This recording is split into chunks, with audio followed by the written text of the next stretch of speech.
Doing today, everyone?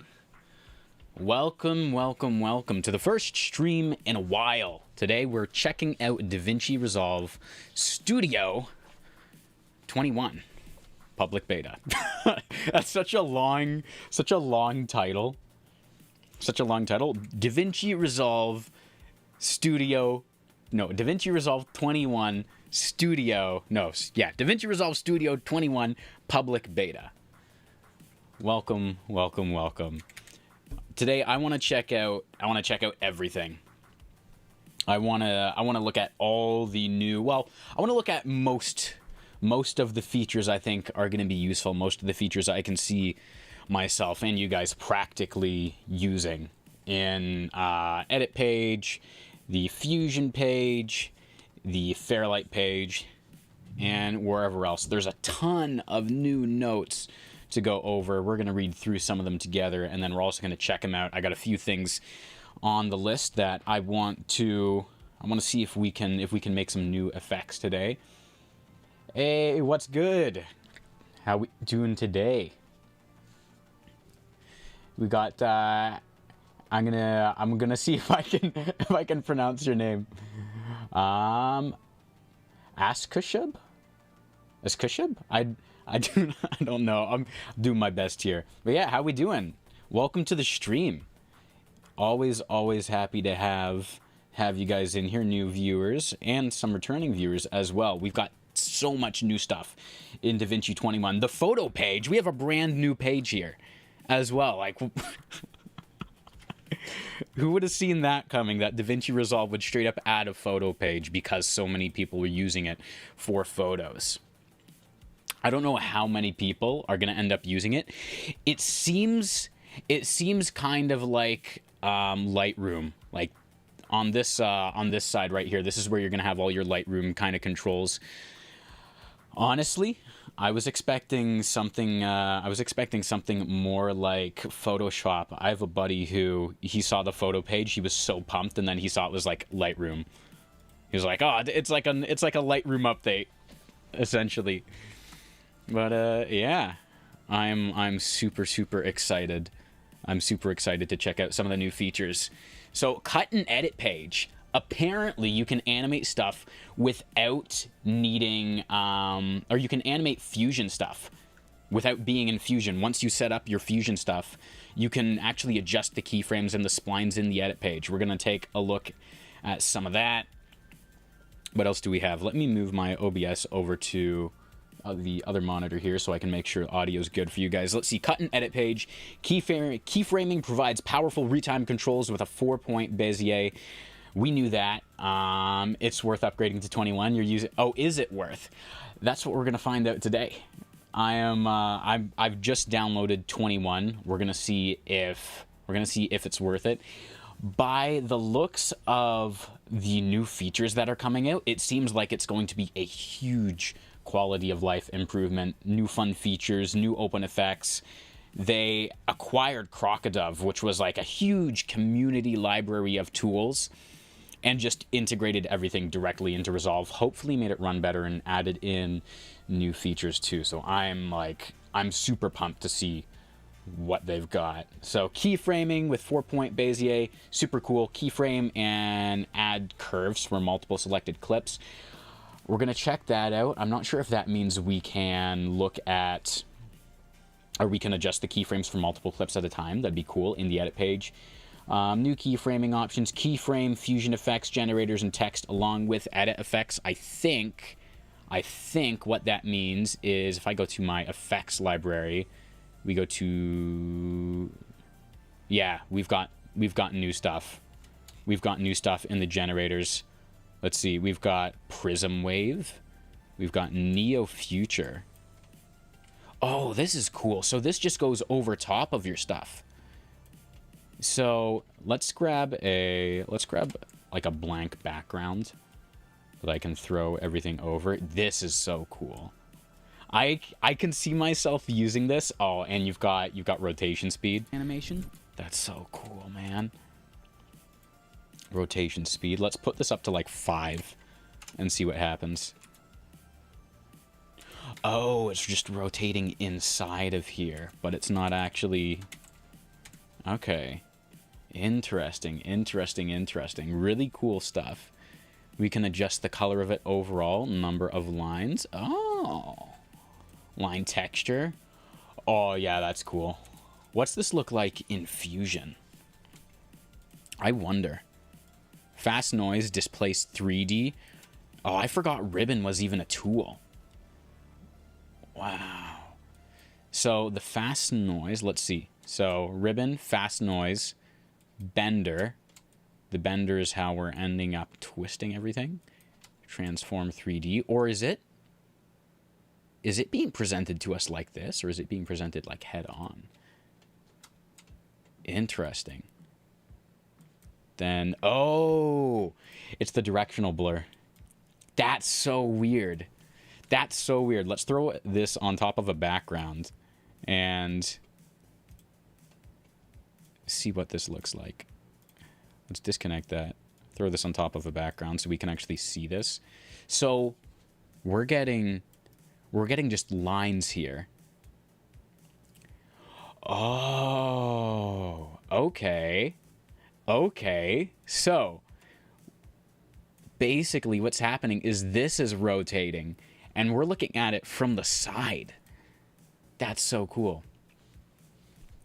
If you download Resolve Studio from File CR, I have no idea what File CR is. I would recommend downloading from the official Blackmagic Design website, the official support site, because that's how you know you're getting good downloads. I don't know what site File CR is. AI features should work on Mac to my knowledge. Right, everything Studio or everything AI is basically Studio, right? So it should work. Just gotta make sure that your PC can handle stuff. Hey, what's good? Nothing. How we doing? How we doing? We're testing out and looking at. We're breaking down a lot of these features. I'm so excited. This is so cool. Plasma. Okay. Okay, so we take plasma. What is this, background? Is this a background node? Okay, yeah, this is just a background node. Now, I've never actually used the plasma tool in any of my effects. I probably should, but we're plugging it into red, green, blue, multi-merge it all together, channel booleans, turn it into a ribbon, which I'm going to guess breaks it apart. Let's see, number of lines. Yeah, so the ribbon just like breaks it apart. What about the Mac Mini M5? I have no idea. I don't know what the specs for the Mac Mini M5. I do know that because of all these Silicon Valley stuff, Macs typically run really well with Resolve. But, you know, if you put enough effects on anything, you can tend to break it. The recommended Resolve specs, I think, is like recommended, not minimum. Recommended is like 32 gigs of RAM. You want at least like 8 gigs of VRAM and all the Mac stuff, right? All the like beefier Mac stuff, and I think Mac Mini is one of those. Should have that. Yeah, here's ribbon. Displace it, bend it, so it's getting twisted into a circle. Add a transform 3D with a rotation expression.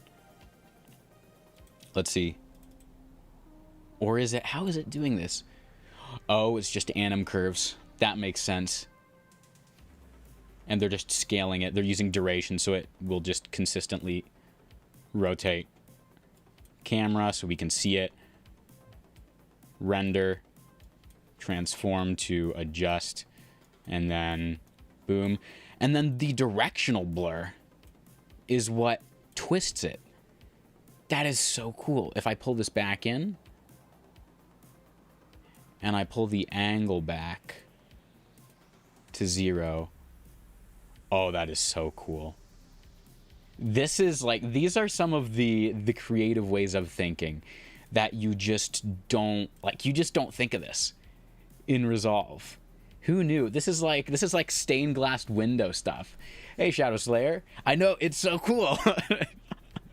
And then let's see, it goes through a brightness contrast after. Oh, never mind. That's what we're seeing here. That is so cool. And then they've got glow as well. That is awesome. That is so awesome. That is just one. That's Prism Wave. We've got Neo Future, Shape Count. Oh, we can just change what we're looking at. Okay, okay. And it just kind of slowly fades in.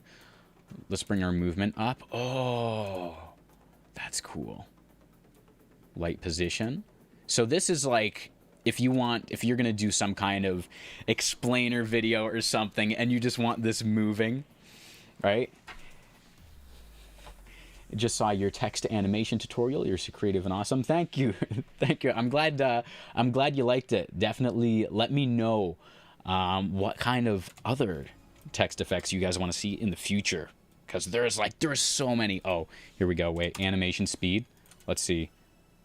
What is this going to do? Well, first thing it looks like it's going to do is make everything super, super slow. If I put this up to 5, are we bricking? Are we bricking the PC? Okay, so animation speed is just how fast the light is changing. I want shape movement.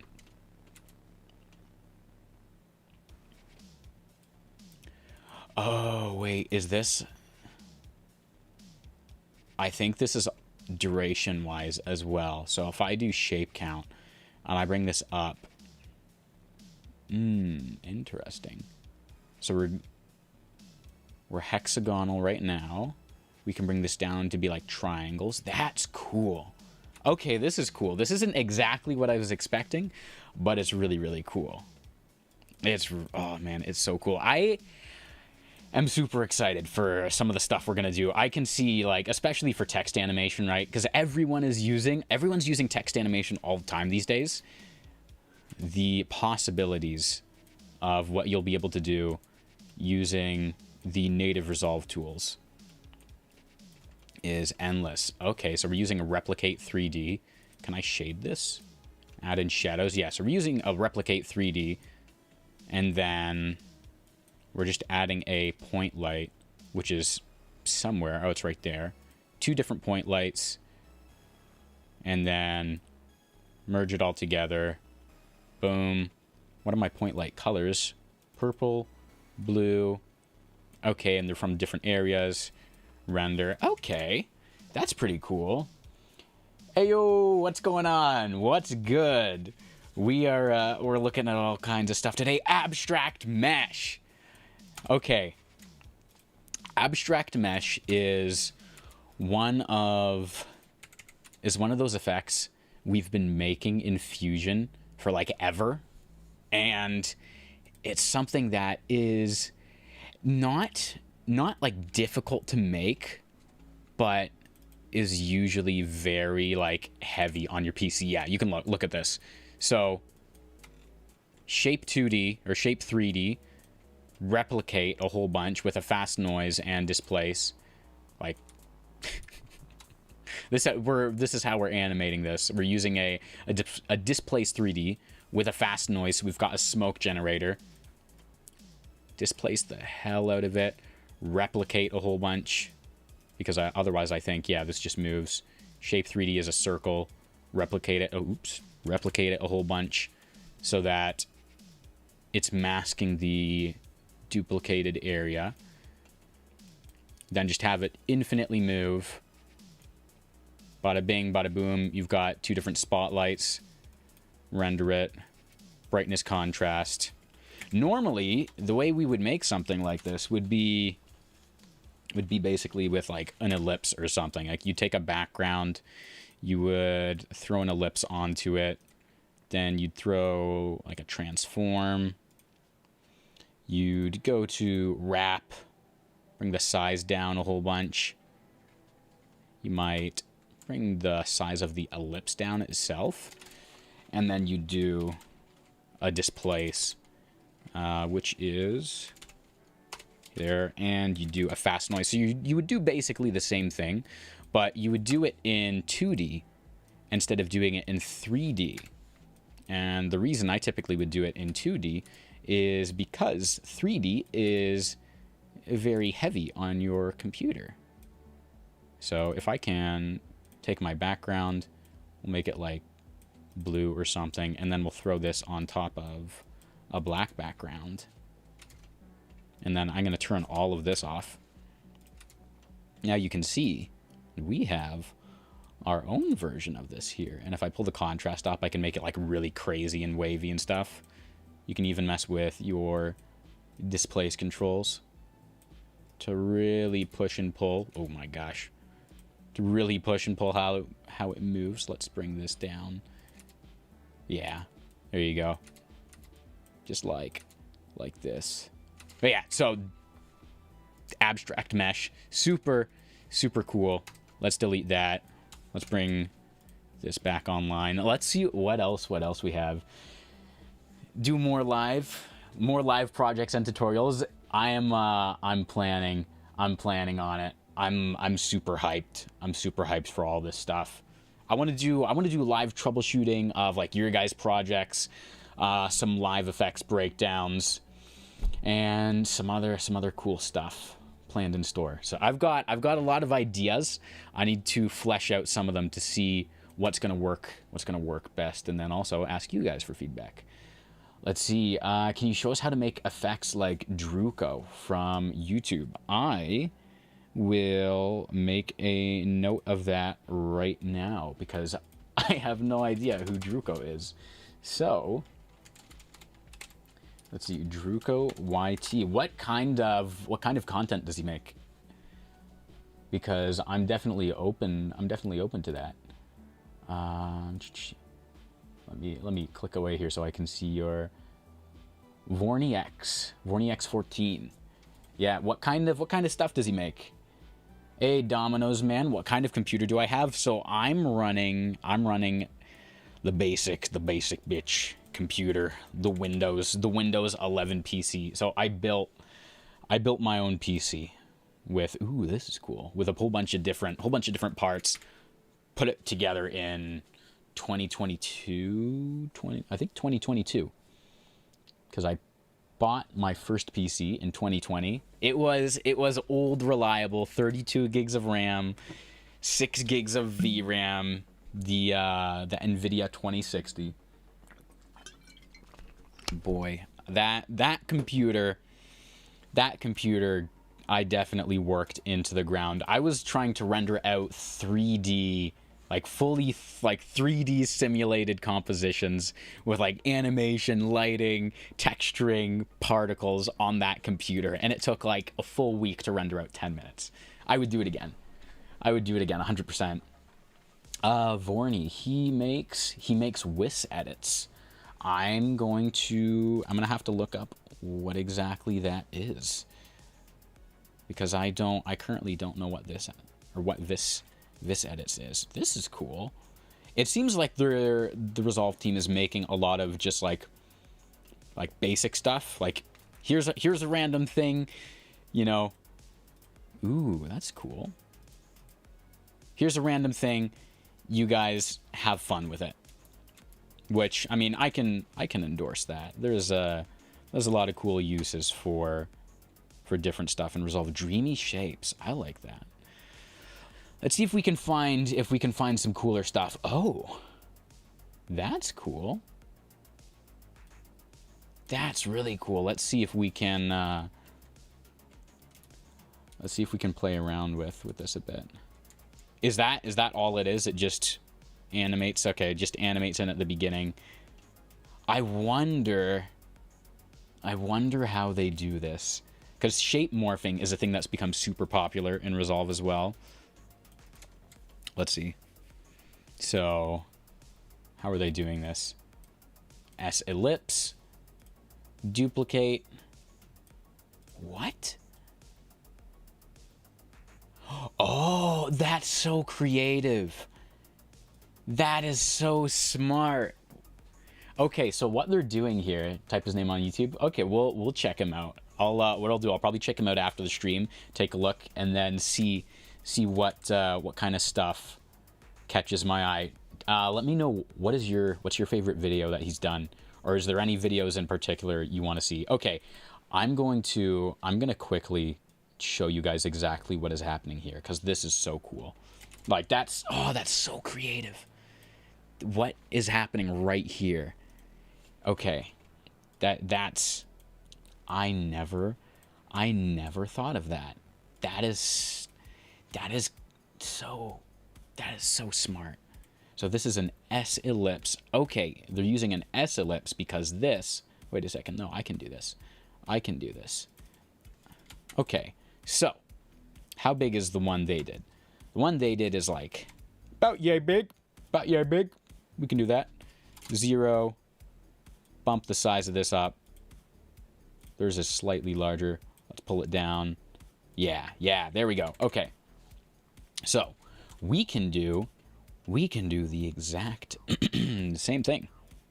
I'm going to show you guys right now. This is so cool.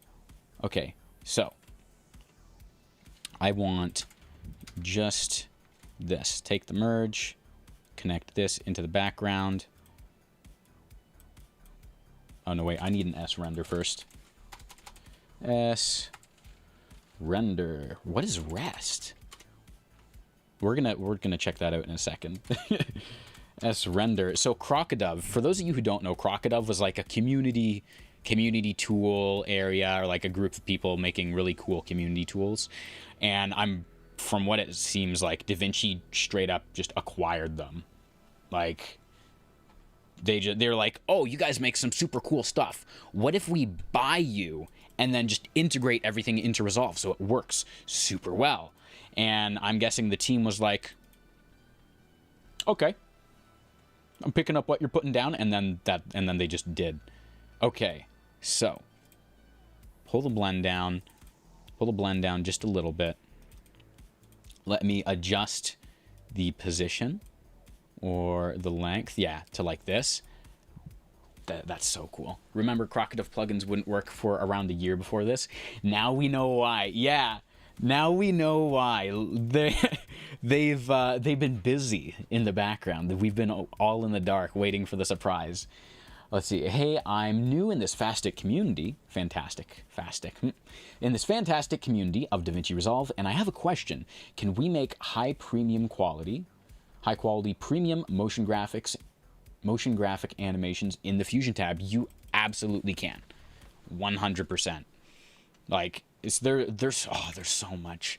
I'm trying to keep this stream focused on like the new stuff in Resolve, but yes, you absolutely can. And I definitely plan on doing a video where we break down like an example of like a product animation, like Apple type stuff, where they're like, here's all our cool stuff, and it flows super smoothly from one to the other.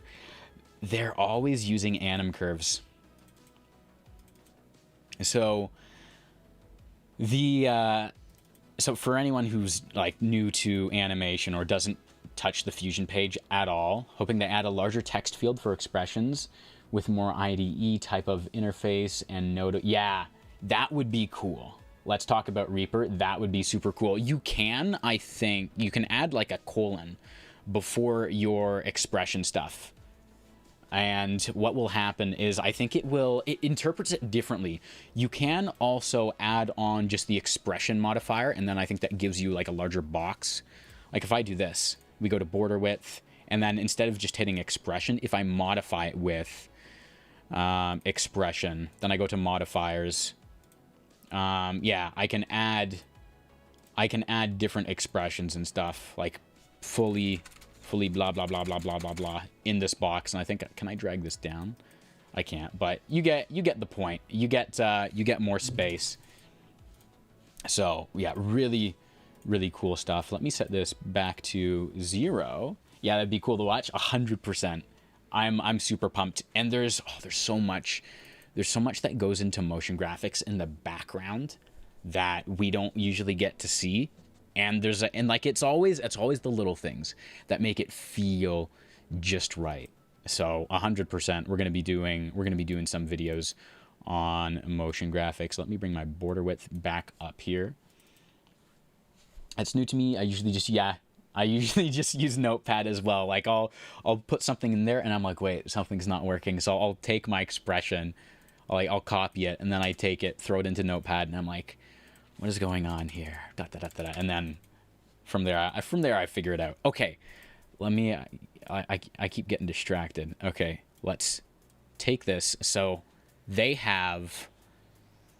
got this right here, which is basically it's just an ellipse. It's just an ellipse with some animation, and then I think, what do they have? The length and border width. So let's do length and border width, and then it looks like their animation ends like right here.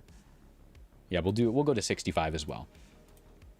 So they bring border width down to like here, length up, and then it goes down to this. So that's so cool. It animates the shape, and it looks like it's morphing, when realistically it's just a very large ellipse, and you're just manipulating the way it works.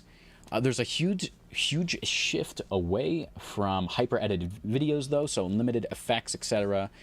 Part of the rejection of slop and AI demanding authority. Yeah, it's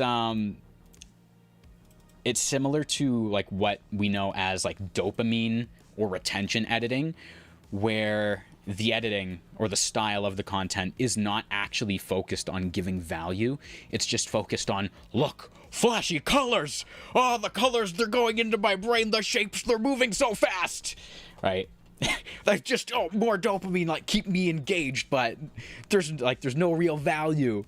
There's a huge shift away from that. Huge shift away from that. That's like, as much as people praise Mr. Beast for like how good he is, or how like popular he is at getting views and keeping his retention high on his videos, that's his style of editing, right? Hey, look at this, like, isn't this thing cool? Okay, before you get even like used to it, let's move on to the next thing of like super flashy, high-speed colors and motion graphics. Let's just move on to it. He's not a cancer, but he leans too heavily into it. It's kind of like, have you guys heard of are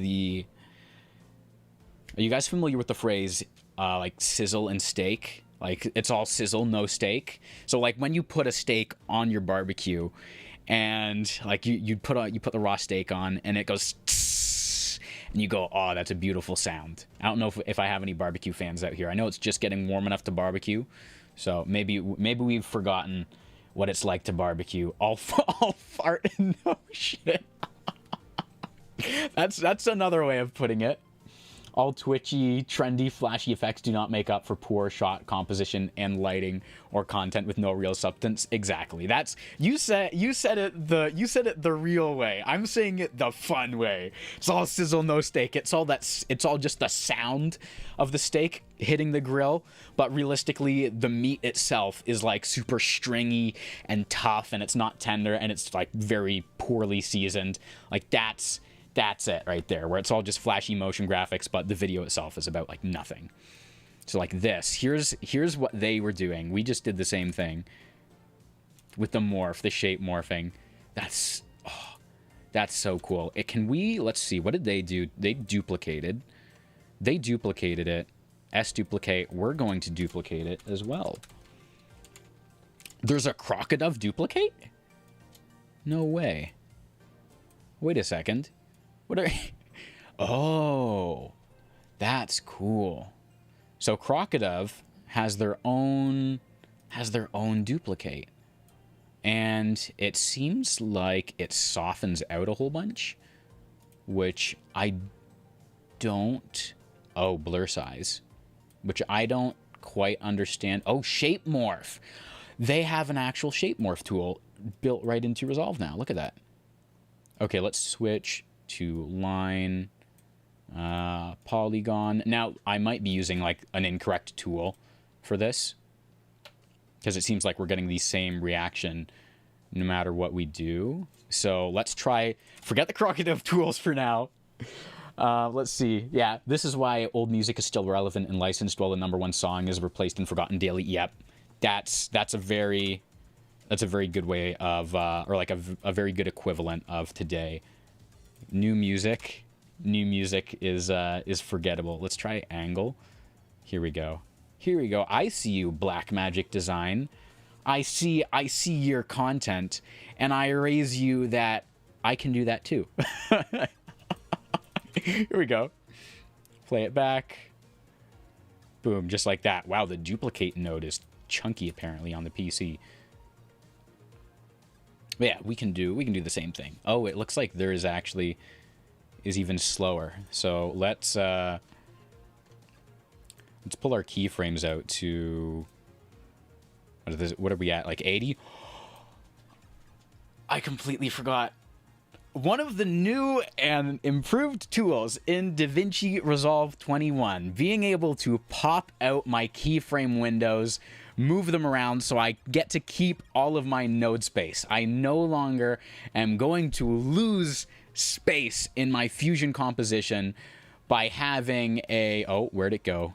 Yeah, by having two different menus up and then having to pull this in a whole bunch and going, oh man, I only have a tiny bit of space. Let me put my one node here. No, I can pop them out now. I can pop this one out. I can pop the other one out. This is a beautiful day for DaVinci Resolve. And then boom, yeah. I do not know why this is running so slow, but I'm gonna disable that because that might help. Yeah, I think that was it. Having the extra one, boom. Yeah, we can make some of this stuff. That's so cool.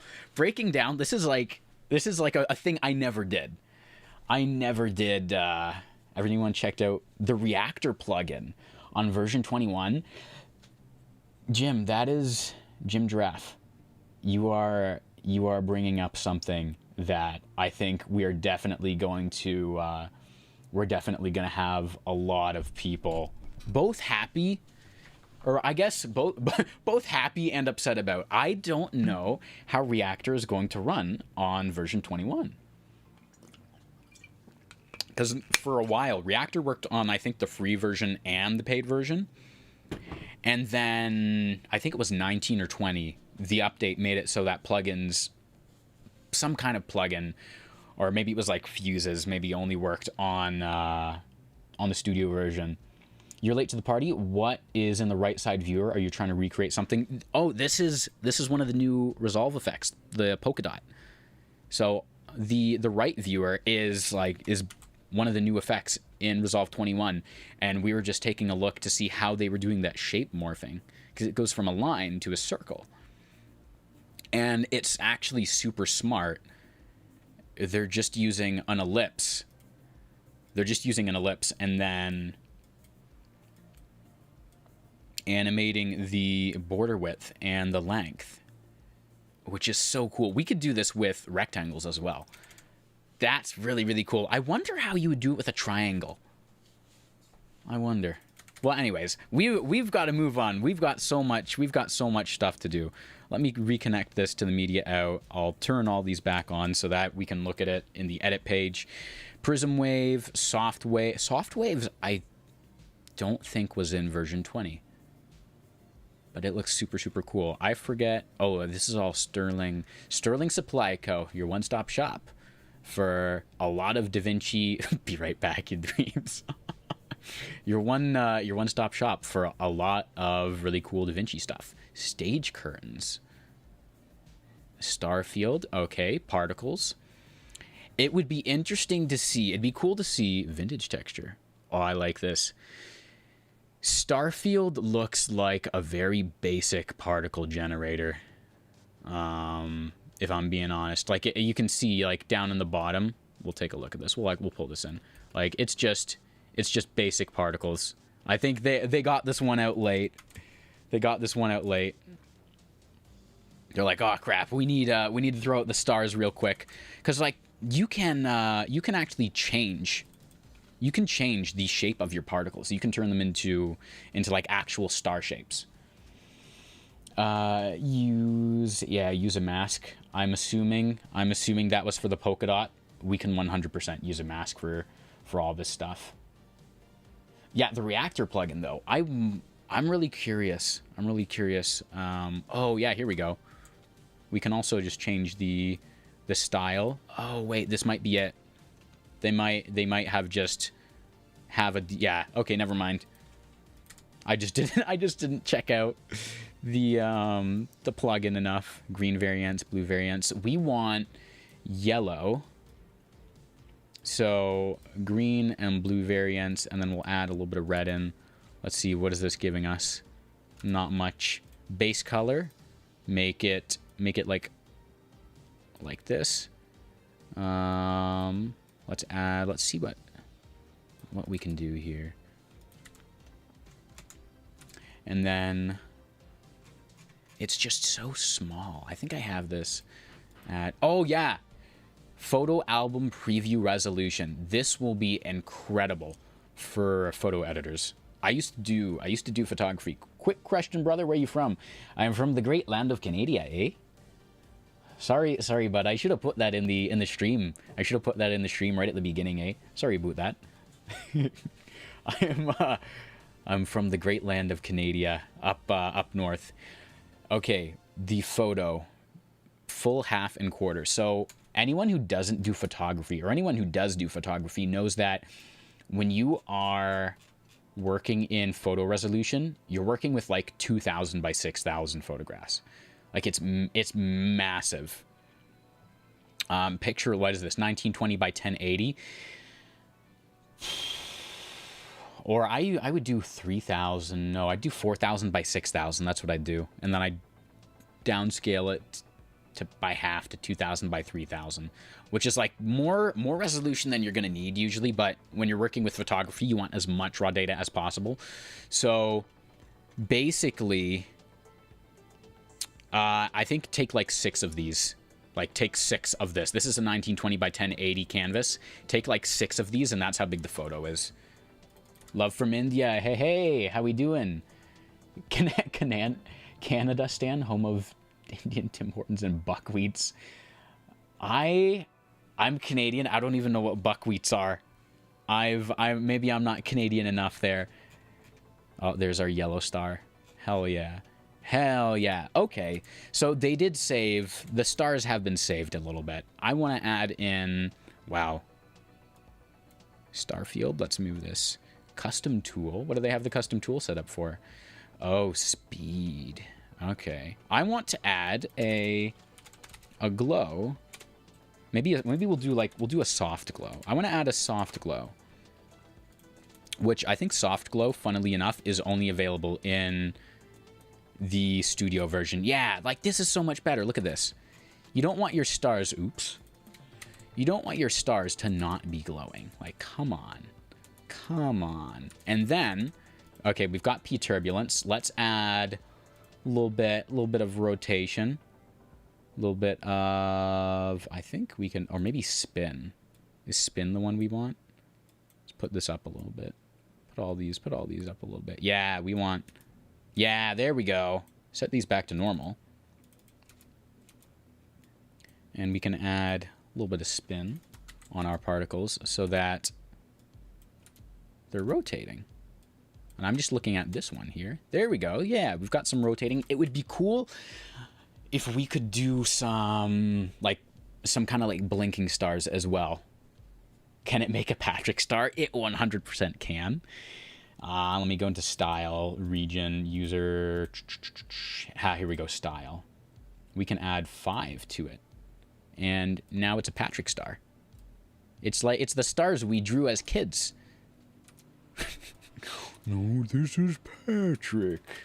I'm SpongeBob. I'm in space. What am I? We're not in the Bikini Bottom. There's no water here. Okay, one other one. I want to take a look at stage curtains. How the heck is this made? I'm super curious about this. Displace, that's for moving the stage around. Where's our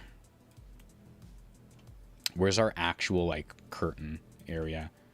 Okay, we're starting from here. What the heck? No, wait a second. Is this media? That's no, wait a second. This can't be. Wait a second. No, no, no. Ah, there it is.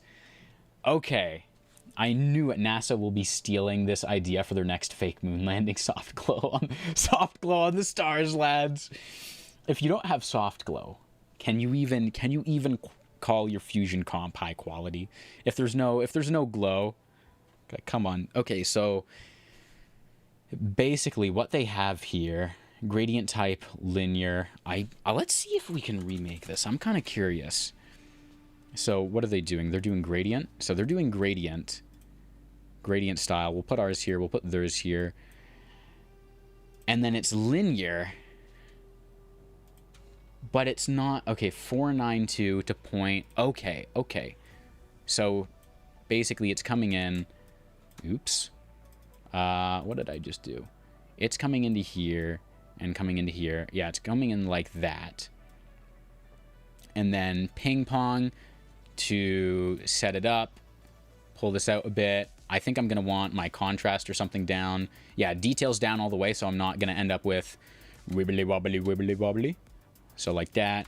Boom. It's so cool. The things you can make in Resolve without even realizing like that it's possible. It is so much creativity. Like major props to the Resolve team for some of the stuff they're able to come up with. Like without breaking the software, because normally you'd think, oh, this is something that is going to need to be like mega heavy. Like I'm gonna have to do this in 3D. Nope. Apparently not. Turns out you just need a fast noise and some critical thinking, and boom, then it's just displace 3D work and transform. Like, how crazy is that? And we can adjust the curtain, like the folds of the curtain. So cool. So cool, guys. Like, what the heck? All right, let's see what else did I want to look at. We got a whole bunch of these are stinger transitions. I don't even know if these were Resolve. I think these are Resolve. Yeah. Round lines. Oh, we've got a whole bunch of my old stuff here. We've got a whole bunch of test stuff. Let's go into... Oh, this is cool. Oh, that's super cool. Oh, arrow name. I'm definitely gonna take a look at how this is done. The arrow name. The speed of this. Where's the speed? Where's the speed? I need the animation speed. 20. If it's not giving me if I'm not experiencing a seizure from looking at this, it's not fast enough. 150. There we go. That's so cool. Glow brightness, glow blend. We're ladies and gentlemen, you may have assumed, and you would be correct, we are taking the arrow name into the Fusion page. Of course it's an S shape. So S shapes are like normal shapes, just you can be more creative with them, and I'm not surprised that we're seeing this take place. Soft glow. Is anything animated in the soft glow? Or what? What am I animating? Oh, I'm animating offset. Interesting. So I'm animating the blue. Dude. Again with the gradient. So it's gradient type. Let's get rid of this. It's just gradient type, and it's just animated to move. What a basic thing. I feel a little gate weave on that would be a swish. Yeah, I feel like I am relearning the basics of Resolve when we're looking at all these, because so much of these effects are made with the basic nodes. This is a background node they made this with. And it connects in. It's just a linear gradient ping-ponging, which means it is it's like mirrored, and that like mirrored infinitely, and then it just moves. You get the glow on it, and it looks like you've got that emotion of like right here. observe your fusion effects right here. Put your name right here. Like, crazy stuff. Crazy stuff. Okay, let's get rid of this. There's something else we need to look at, and that is the audio reactive stuff. Auto domain, that looks cool. Where are my Crocodile tools? Fusion. I'm curious, are we going to have a Crocodile area effects? We do not have a Crocodile area. Fusion. Oh wait, we might. Let's see. Tools. Motion graphics. Circle values. That's cool. Some of these might be new. Some of these might not be, because I've seen some of these before. I swear. Let me try this. What was one of the Crocodile tools? No, it was duplicate. Where can I find that logo? Let's see. Let me catch up on chat real quick. I think low-key big update was being able to stagger keyframes now by holding Alt when you're changing multiple parameters at the same time. Yes, being able to adjust multiple keyframes at the same time. I think from multiple like clips or nodes from the edit page, like being able to adjust your fusion stuff in the edit page, integrated effects adjustments is super, super cool. You have no idea how many times I have made something in the fusion page. I bring it into the edit page. I have to look at it so that I can see what it looks like on top of everything. And maybe I want to render it in place. And what ends up happening is I go, oh, I want to make some adjustments. Then I have to go back into the fusion page. Yeah, if you want a cool effect, look at the title sequence for the Commodore Amiga game called Total Recall. I am going to write that down because that sounds pretty cool. Commodore. Let's see. Commodore Amiga for a game for, let me see, Total Recall. And for some reason, whenever we type 4, we accidentally typed fro. Okay, so we've got Druko YT and Total Recall that we're going to take a look at. Old 90s thing, but still cool. Okay. Dude, like old, like vintage and VST motion graphics. Love them. There's like, there's just something about them. Mind you, I get that 90s nostalgia, even though I'm born in 2000s. I love seeing that old stuff, that cool stuff. I remember trying to use Crocodile a while ago. Great to see it being added to Fusion now. FYI, there are many other MoGraph system that you can get from Reactor 2. Ooh. Okay, Rano. That's something we'll have to look into. For all the stuff I make for you guys, or like all the breakdowns, I always try to keep it like within the native tools. Oh, visualizer. This is it. I think this is it. I think this is what we're after. Hold that thought. Waiver, templates, fusion. What is this? What does this do? That's cool. Ooh. What is? I'm gonna have to. Okay, before I jump into that, because that's gonna be a whole thing. We're gonna look at the audio reactive stuff for a while, because so many people have been trying to do audio reactive stuff forever, and it's now in the software. Yeah, I'll take a look at the reactor stuff when I make stuff for you guys, or when we do breakdowns. I typically try to keep it within the software, so that I'm not telling you guys, here's how to make this cool thing, but first go download a whole bunch of third-party stuff. Let's see. To be honest, I'm really trying to get cool stuff, but my brain sucks when it comes to nodes and node order. Okay. Learning, or like, node order is a bit of a lesson in of itself. I might do a video on like playing around with node order and the node inputs and outputs and kind of how that works. Because there's not just node order, but also instance nodes, which are like copies of nodes, and those have their own unique set of uses. When you take a copy of something from here and then you put it there, now you've got two things. They will both adjust using the same settings, but you can like de-instance, and I'll show you what that means right now instead of just like talking about it.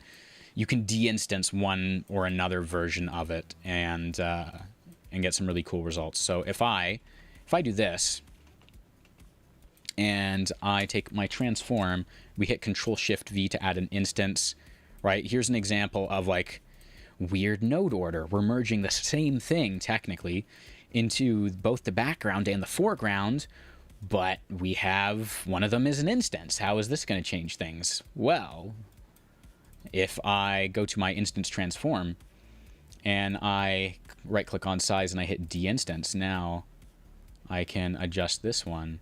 Or actually, you know what? We won't de-instance the size. We'll de-instance the center so that now I can do this. I can move this one down. And just so it's easier to see, we'll do this. So now, if I move my size here, you're seeing it's adjusting both of them, both the transform and the instance transform. But if I adjust the center, it's only adjusting the center for one of them. So this allows you to do some really, really cool stuff. And this is just a node order thing. Then if we do, let's say we do something like this, right? Because there's always that blue input in Resolve that we oftentimes find messes everything up. Here's a rectangle mask. And now basically it's working as a cookie cutter, and it's going to cut out anything that is, if I uncheck invert, it's going to cut out and keep anything inside of this, but only for the foreground, which, that again, node order is kind of like an entire other video. Let's really quick Proj Audio Cache, put this into here, and look at the visualizer. What the heck is going on here? Down SZ. If I type in down SZ, nothing. Keyframe aspect. Is this? Where's the audio reactive part? Let's see. Oh, that's upsize, downsize, color correction, brightness, contrast, trails, final.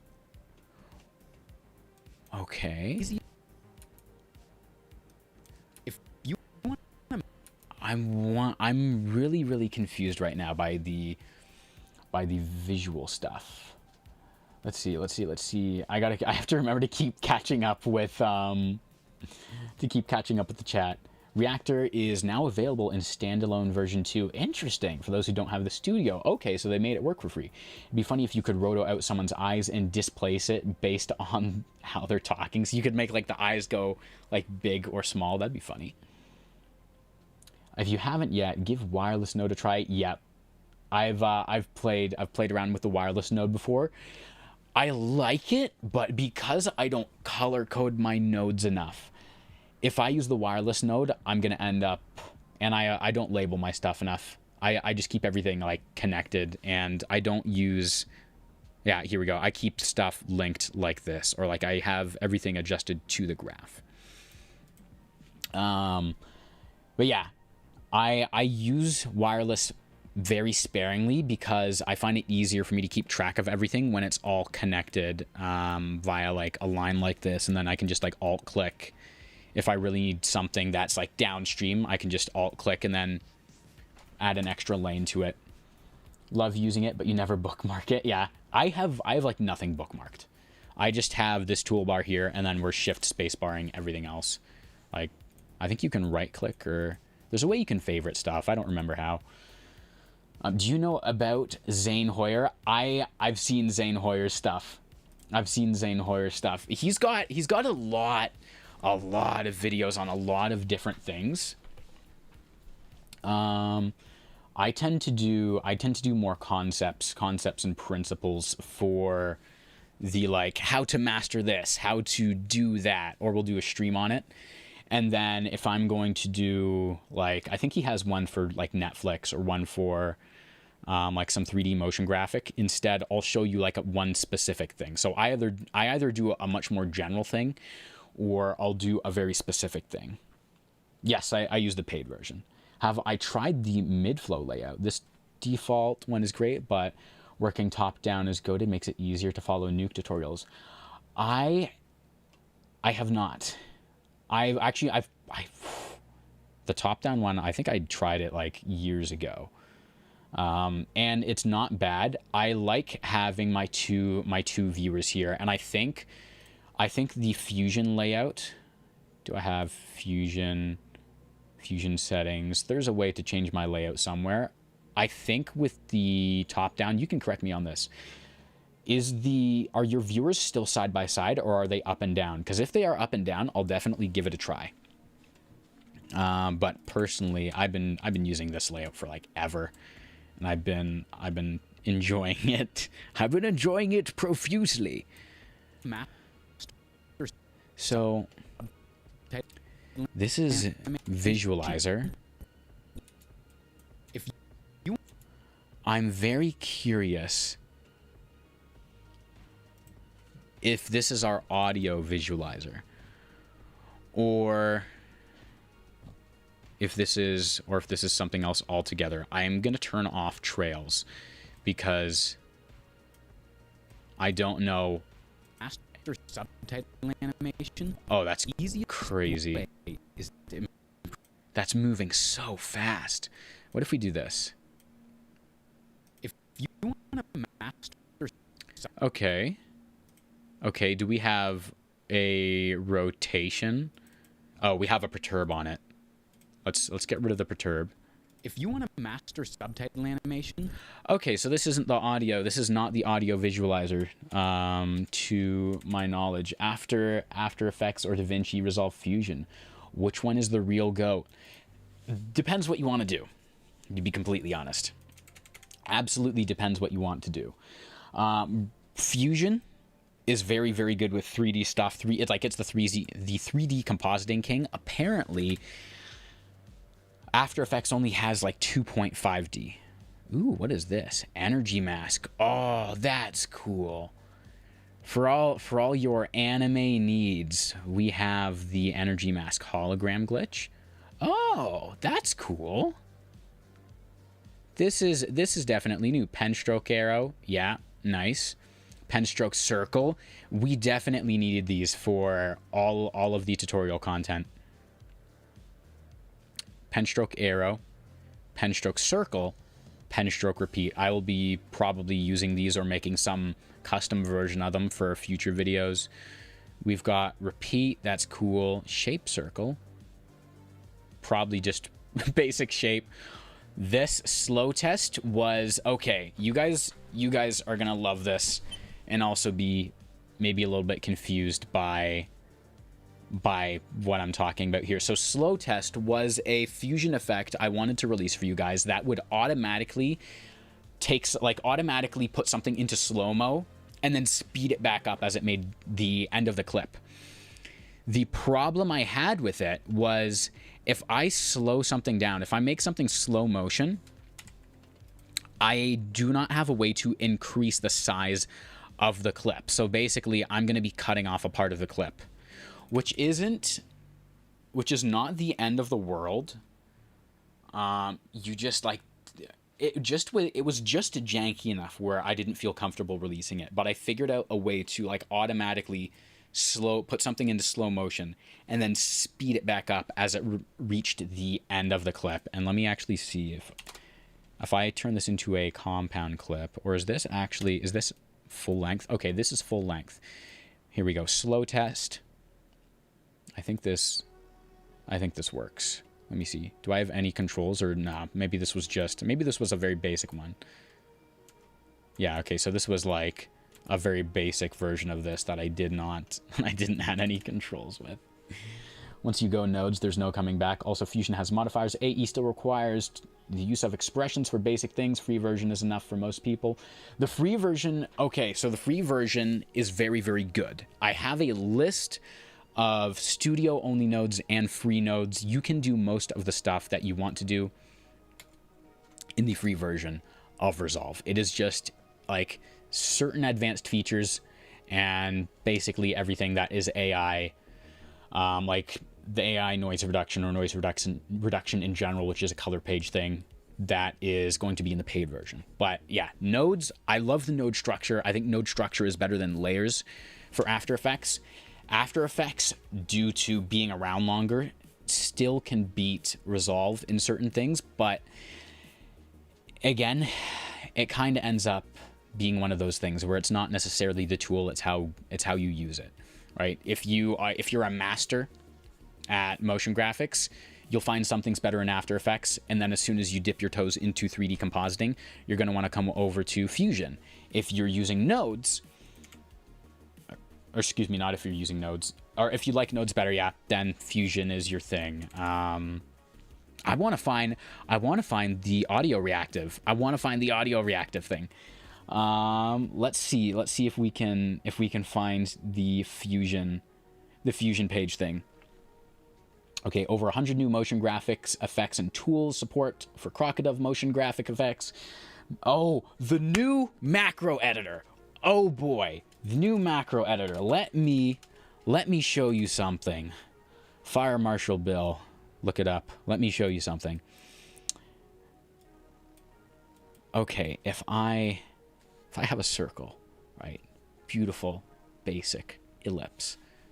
I go to my width because I like ovals. Boom, oval effect now. Bam, that's what it is. That's what we're doing. Oval effect.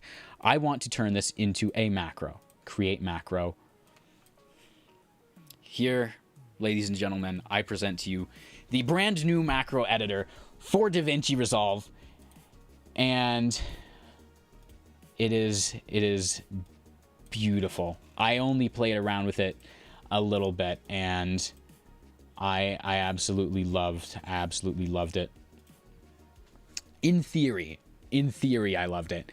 And let me see, add page, blah blah blah blah blah, and I think yeah, you can just straight up toggle stuff. You can just toggle stuff. So for anyone who didn't do anything in macros, making macros used to be so, I don't want to say difficult, but so tedious. It was such a tedious process if you didn't have a deep understanding of all these different controls, what each one did, if they even showed up for you. Like here's one, use frame format setting. You don't use that like ever. You don't use that ever. This is in my ellipse. Use frame format setting. No one uses that except for like 5 people. Pizza, I'm looking at you. You're one of them. I don't know who the other 4 are, but you probably do. So you used to have such a difficult time figuring out what you would need, what you would need on your actual like macros menu, and what would show up, how it would show up, if it was useful, if you had the right thing selected. Now they give you a preview of what your page looks like. I don't know how to get rid of this, but I'm sure there's a very easy way to. Oh, add separator, add nest. So cool. So cool. You can, oh, this is, yeah. I'm going to salivate over this another time, but just know, yeah, look at this. Boom. You can, ooh. You used to have to do like very custom stuff. For the Fairlight Animator is a the Fairlight Animator is a modifier. Right click on a single property like size and you can see it. Thank you, Rano. Yeah, new macro editor. So beautiful. So beautiful. Those of you who have seen the super nut gif in my server, you guys know what I'm talking about. Okay, let's see. Modify width. Let's see. Fairlight Animator. They all have their own style. There it is. They all use There it is. Analysis. Let's see. Time scale offset. principles. If I scale this down. Okay. Scale, okay, offset. Offset 1. No, not offset 1. Wait a second. Get rid of my modifier. Destroy the modifier. You never saw it. It never existed. Boom. It was always a circle. Ovals don't ovals don't exist. Ovals don't exist. Okay, anyways. Here we go. So scale 0.1. That's subtitle animation. we now okay, we have something cool here. Modifiers. Where's my spline editor? Here it is. Fairlight animator. Is there a way that I can smooth this out? Please. Please let me be able to smooth this out.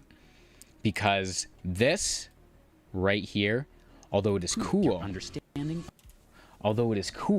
it is not smooth. Spy Chen, you're good, Spy Chen. We're looking at some cool stuff. Flame is old AF. Basically, what Resolve is: editing, color grading, compositing, all in one, but used in very big TV productions. That reminds me of Avid Media. Apparently, so many people are still using Avid Media Composer, and it's like mega old. But like people love it, people use it, and it's one of those things where it's just been used. Like it's just been used for so long. It's kind of industry standard type stuff. Okay, modify width. What was the other one? Okay, so just Fairlight Animator. I wonder.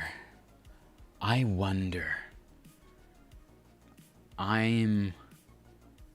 gonna have to look into how I can smooth this out, because I mean, look at. I can pop this out, and you guys can see it. Oh, so good, so good. So beautiful. Look at this. Our beautiful baby boy, the Fairlight animator. Oh. It's new. It's not he's not perfect. But he's only just begun. Look at this. Okay. Let me zoom in. So, zoom in and stretch it out. Stretch it out. So, the Fairlight animator. I need some way to add in smoothing. Because if I can make a smooth visualizer for audio, you have no idea the crazy things we'll be able to do. Because I mean, look at right here, for example. If I wait, let's pull our frames in a little bit. So it's frame by frame. So let's put our scale back up to 1 and our offset back to 0. Oh, this is gonna hurt. Like looking at this. Oh wait, scale. Yeah, scale, blah blah blah blah blah. Oh no, we'll put offset. Put offset to like 0.5. Here we go. And then crunch this down. So frame 58, 59, 60, 61. So the problem with this is it's not mega smooth. Someone's already figuring out, okay, here's what we're going to do. Here's what we're going to do. How are we doing? Sorry, I'm looking at all the nodes in the ceiling right now. I'm having like schizophrenia right now. Okay. Trails. Stop motion. Or, wait, motion blur. Motion blur, motion blur. Quality. Shutter angle, sample spread. Trails. Trails? Trails. Let's see. Am I about to brick Resolve here? I'm bricking Resolve. It's okay. It's not quite there. It needs some work. But if we can use the motion blur,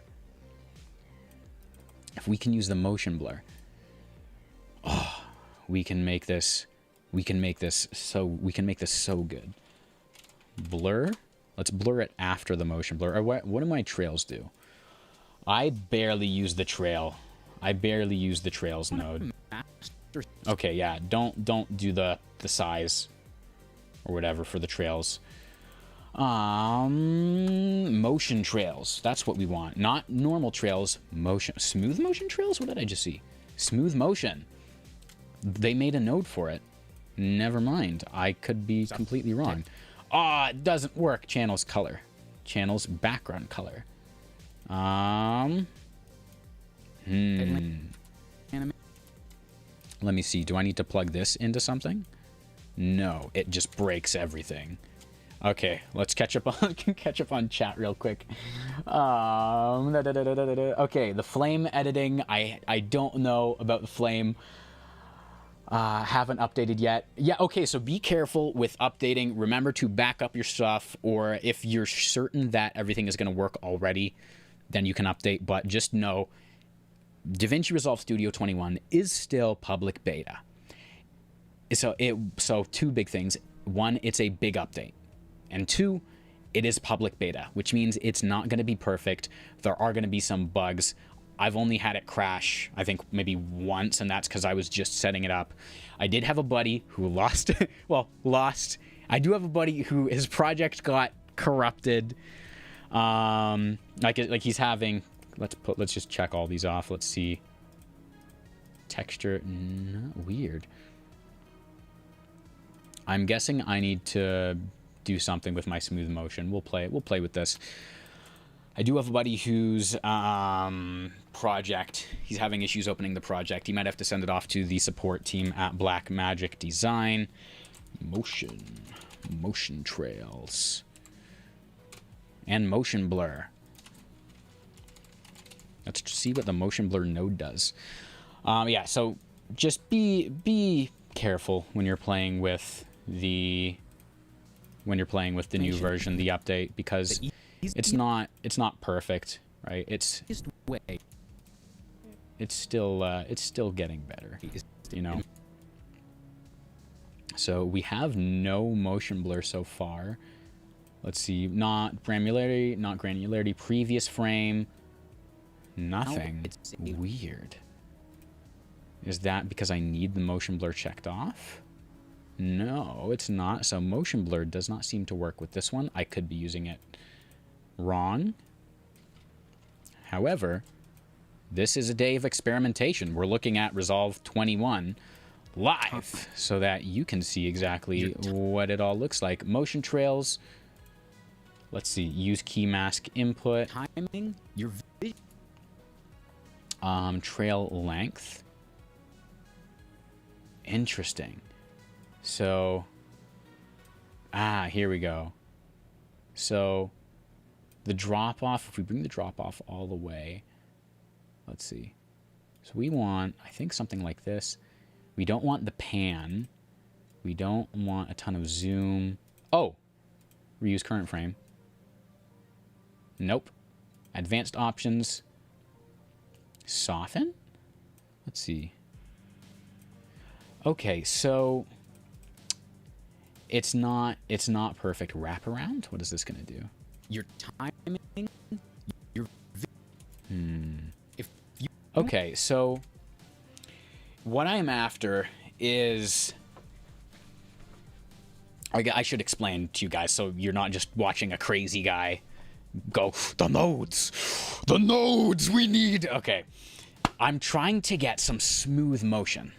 I'm trying to get something that is not just my spline editor jumping from 15 to 16, and if I pull this up, I'm trying to get something that is basically smoothness, no corners. No corners is what we're after, and I'm kind of sad we don't have this as just a basic thing. Is this a node? Fairlight animator? No. Fall off. So it's a modifier. It is not a node. Huh. Animator? Nope. Mandelbrot? Anyone who doesn't know what Mandelbrot is, super cool. Won't use it for a while. Yeah, we do not have a Fairlight animator node, which is kind of sad because I was hoping that maybe with the modifier there's a drop down menu for analysis, which is making me believe that there's some other like menu. Let's see. Can you not connect the modified parameter with another modifier, then add an expression to smooth it? Probably. I'm gonna have to play with that. I'm also thinking what might help is if I take another version. So here's what we do. Let me think here for a moment. If I take this and I like, we're gonna do some experimentation here. 1, 2, 5. We're gonna do this, and then bring the volume down so it's kind of like, so it's like this. Here's the thing. I don't know if this is gonna help with the waveform. Maybe if I just do this. It's not analyzing frequency, it's analyzing level, which means that equalizer won't do anything. So if I try this, sorry, I'm thinking through this as I go. Okay, so basically what's happening is, set this back to normal. Oh, this is new. The file icon changed. So Fairlight modifier, analyzing my waveform, reacting based off the waveform. What we need is it being smoothed out. For levels, a limiter or compressor would be better. Yeah, I think you're right, and I'm wondering if in order to get like a nice clean animation, it might benefit us to have a second audio track or a second version of our audio with everything just smoothed out. So if I'm going from 60 here to pull this out. So if I have crunch this down. So if I have 60 and then I go to 61, like just any kind of change within the frame should just be smoothed. And then we'd want, to not have a fall off going from 61 to 62 so drastic. We would want that to be a transition. And that is or like a smooth curve. And that's probably the expression we'll need. I don't know what that expression would be like right now, but definitely something we want. Yeah, so basically these would all be points. These would all be points. Is there a way? Wait a second. There's got to be... Yeah, basically, I want to be able to control the curve, the way this curves. But, there's no way to do that currently. What does this menu do? Oh, it just allows me to click and drag? That's cool. But... no, wait a second. Oh, it just makes it so I'm not selecting stuff. Anyways. Yeah, there's got to be a way. Because normally... what frame are we on? We're over here? Yeah, because normally going from 62 to 63, I mean, that's a one frame...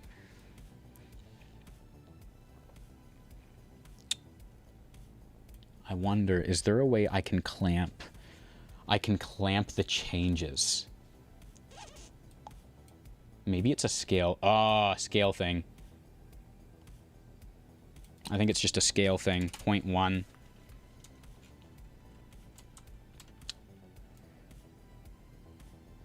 After subtitle animation. Yeah, it's... Let's do 0.2. So yeah, so the higher your scale... If you want to master subtitle animation, the more if you want to master aggressive it's going to be. So you'll typically want it at... yeah, you'll typically want it to be either a 0.1 or a 0.2, maybe even like a 0.15. And then I'll see if I can figure out an expression Anyone who's part of the Discord, you can probably expect updates on this depending how deep I dive into it. I'm going to see if there's an expression already. I'll check, see if anyone else has done videos on this already. Maybe not because it's so early, but if there's an expression I can use to force smoothness into these keyframes, like every 10 frames, or maybe we do every 9 frames, every like 9 frames, to force some kind of smooth curve between value changes. It'd be cool. Yeah, GG's kind of. Is smooth typography edit in it possible? That's kind of what I want to figure out, because like imagine you're screaming. Like if you have, imagine audio reactive subtitles. Like you're kind of hitting the nail on the head.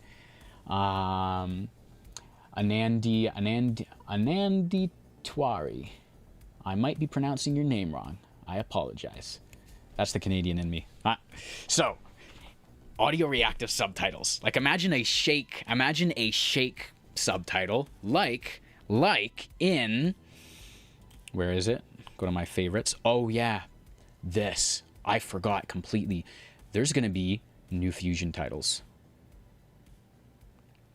Here's what we need to do. We need to go to all of the Adobe users, and we need to just surround them with nodes. Surround them with nodes. There is no escape from the nodes.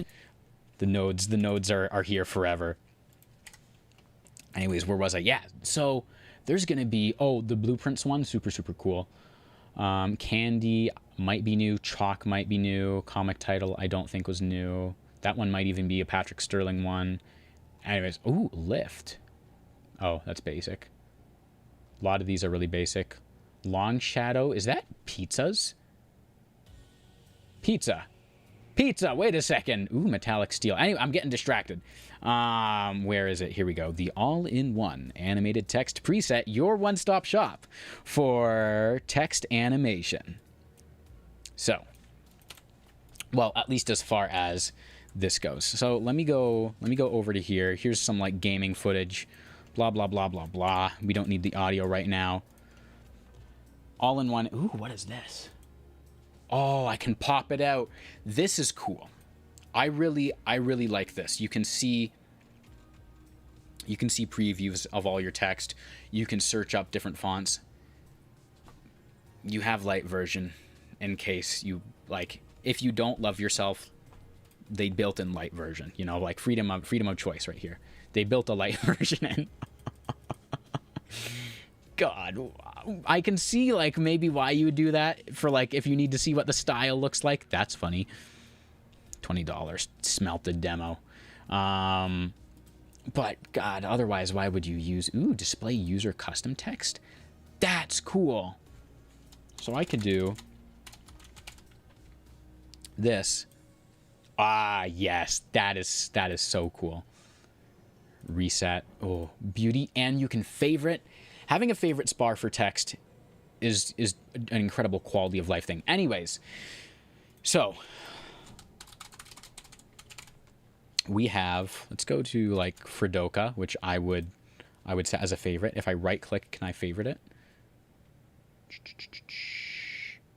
No, but there's probably a way to do it somewhere. So you have your animated text. Heck, we can even just do this so we can just see it. Animated text. What if I'm screaming at the top of my lungs because I'm excited, I'm angry, I'm terrified. I'm terrified that Adobe is gonna come over to Nodes and beat us. Nah, no way. Could never happen. Anyways, for all my people who use Adobe, or who are coming over from Adobe, want to see like what Resolve 21 is all about, or for anyone who doesn't keep up with the competition, text should stretch maybe. We can add stuff like that in. Adobe finally added a color page. They finally added a color page. Only took them like 6 or 7 years.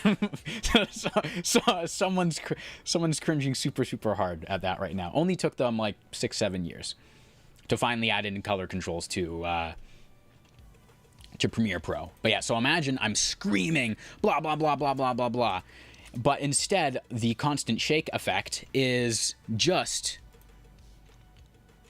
is audio reactive. Or maybe I set it to constant shake and then there's a sub menu that you can toggle.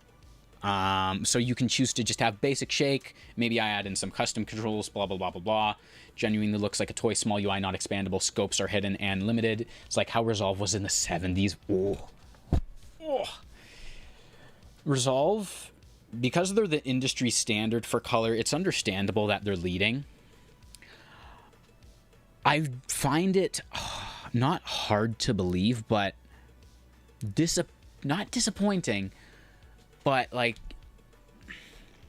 I'm dumbfounded that Adobe never took the time to add in a like scopes into Premiere Pro, because it is such a basic thing to have scopes in your footage.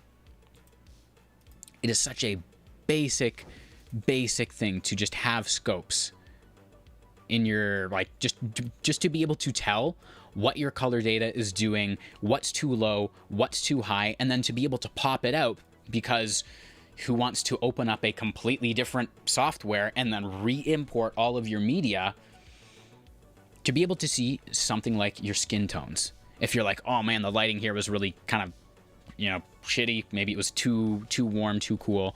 I want to adjust my skin tones. Like this is like relatively neutral, but let's say I'm taking a power window. I'll pull my softness down to basically nothing. 0, 0, 0. Okay, so power window. I keep trying to control and zoom because I'm used to Fusion. I've been spending too much time in Fusion. I've forgotten how to zoom normally. So power window, I'm like, oh man, I want to adjust my skin tones because it's just like, it's way too cool or it's way too warm, blah, blah, blah, blah, blah. I can look at my scopes, and I have I should have my eyedropper tool. Where's my quality, high, display, qualifier, focus. So if I go to my qualifier and I have my eyedropper, we can just see where are our skin tones. Like you can just see whatever it is you have, and you've got all these different like form factors. Parade, see your RGB separately. Waveform, see it all together. See where your white balance is happening. You've got vector scope. Make some offset changes. Pull stuff around. See what you're actually affecting, and be able to like do a very basic white balance if you so choose. Histogram, see it from a different format. Like you can do all that stuff. And then you can be like, oh, like, let me highlight this.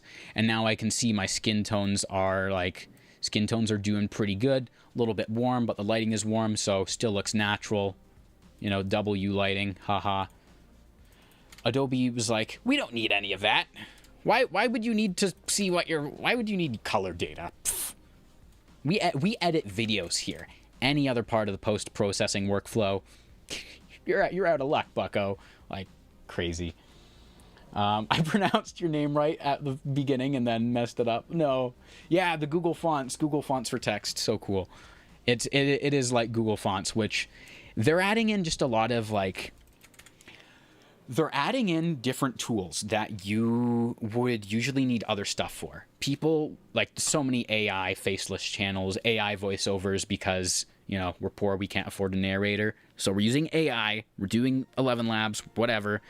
They added in AI speech generator. So like right into Resolve. It's not a video editing tool. Like creating AI speech is like, it's AI. It's not a video editing tool, but it is a tool that you might use when creating videos. So they took that, built it into the software as a feature, and it's like there's a download package that's like 20 gigabytes so that you can add in, I think it's like training data, generation IDs, blah, blah, blah, blah, blah. You don't need to download the AI speech generator, but you can, because like most of us aren't going to be using like, we're not going to need a narrator. Or if you, let's say, let's say you don't really care about, like, or let's say you're bad at recording and you're like, oh, the speech generator though does, like, it helps me out a bit. You can just like take your voice, put it into Resolve. It's all done locally. They're not taking the data, to my knowledge. Don't quote me on that. They're not taking your data, which is really, really cool, because that's like that was a huge problem with Adobe, is they put in their terms and conditions, hey, Photoshop users, we know that you guys have a lot of professional clients. We know that you sign NDAs, meaning you're not supposed to be sharing any of the work you do with anyone else because it's for your client. You can't do that anymore because now we own everything that you do. So all of your NDAs, bye-bye. Photoshop destroyer, Adobe, the most self-destructive software company like known to mankind.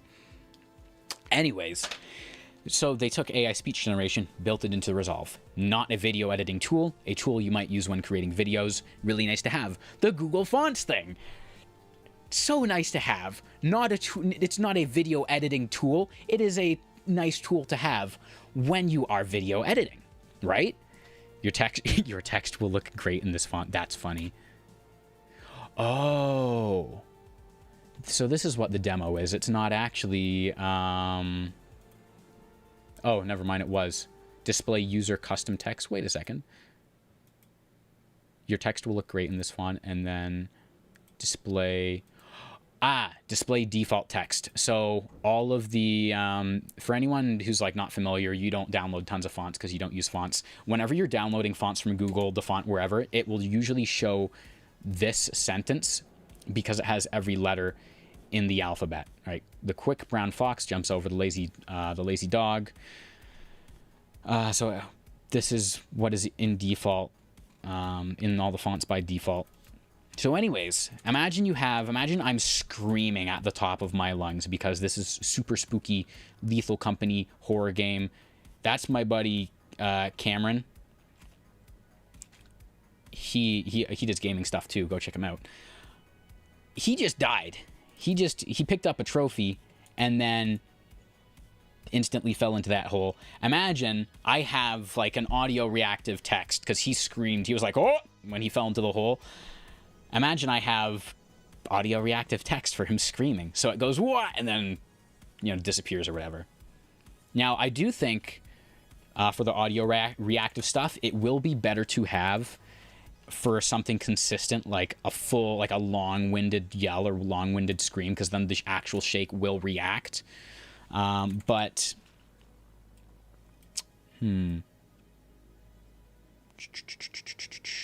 because it goes right.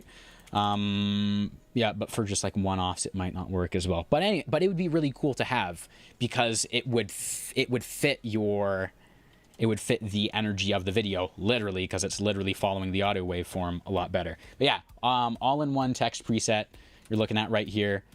Just drag and drop menus for all of your text needs. Automatically reacts, so it will automatically, pop out at the end. You can split it, and it will still adapt. You can change whatever you want it to do. So you can have it, do something crazy. What do I have it set to do? Yeah, so I can have it like, and then let's change it to something like this, just so that you can see there's different text. So we can have it go from like this, shaking, to something like this instead. Or maybe instead of it shaking in, we'll have it like fade in. So it'll go, and then fades in. We've got a ripple on there, and then it's going to shake out at the end. So cool. 245 different like animation combinations built into a single text preset. Runs pretty well for having that many different animations built in. I am quite happy with how it turned out, and like will save you so much time, especially like if you're using either studio version or you're using something like Snap Captions. Go check out the Orson Lord YouTube channel, creator of Snap Captions. If you have Snap Captions and you want to throw the all-in-one text preset onto it, tons of drop-down menus will save you hours of time. Like, oh, beautiful. Hands up for CapCut. No. They have 26,000 employees. They can do better than that, but we all know they won't because they're the slaves will never revolt.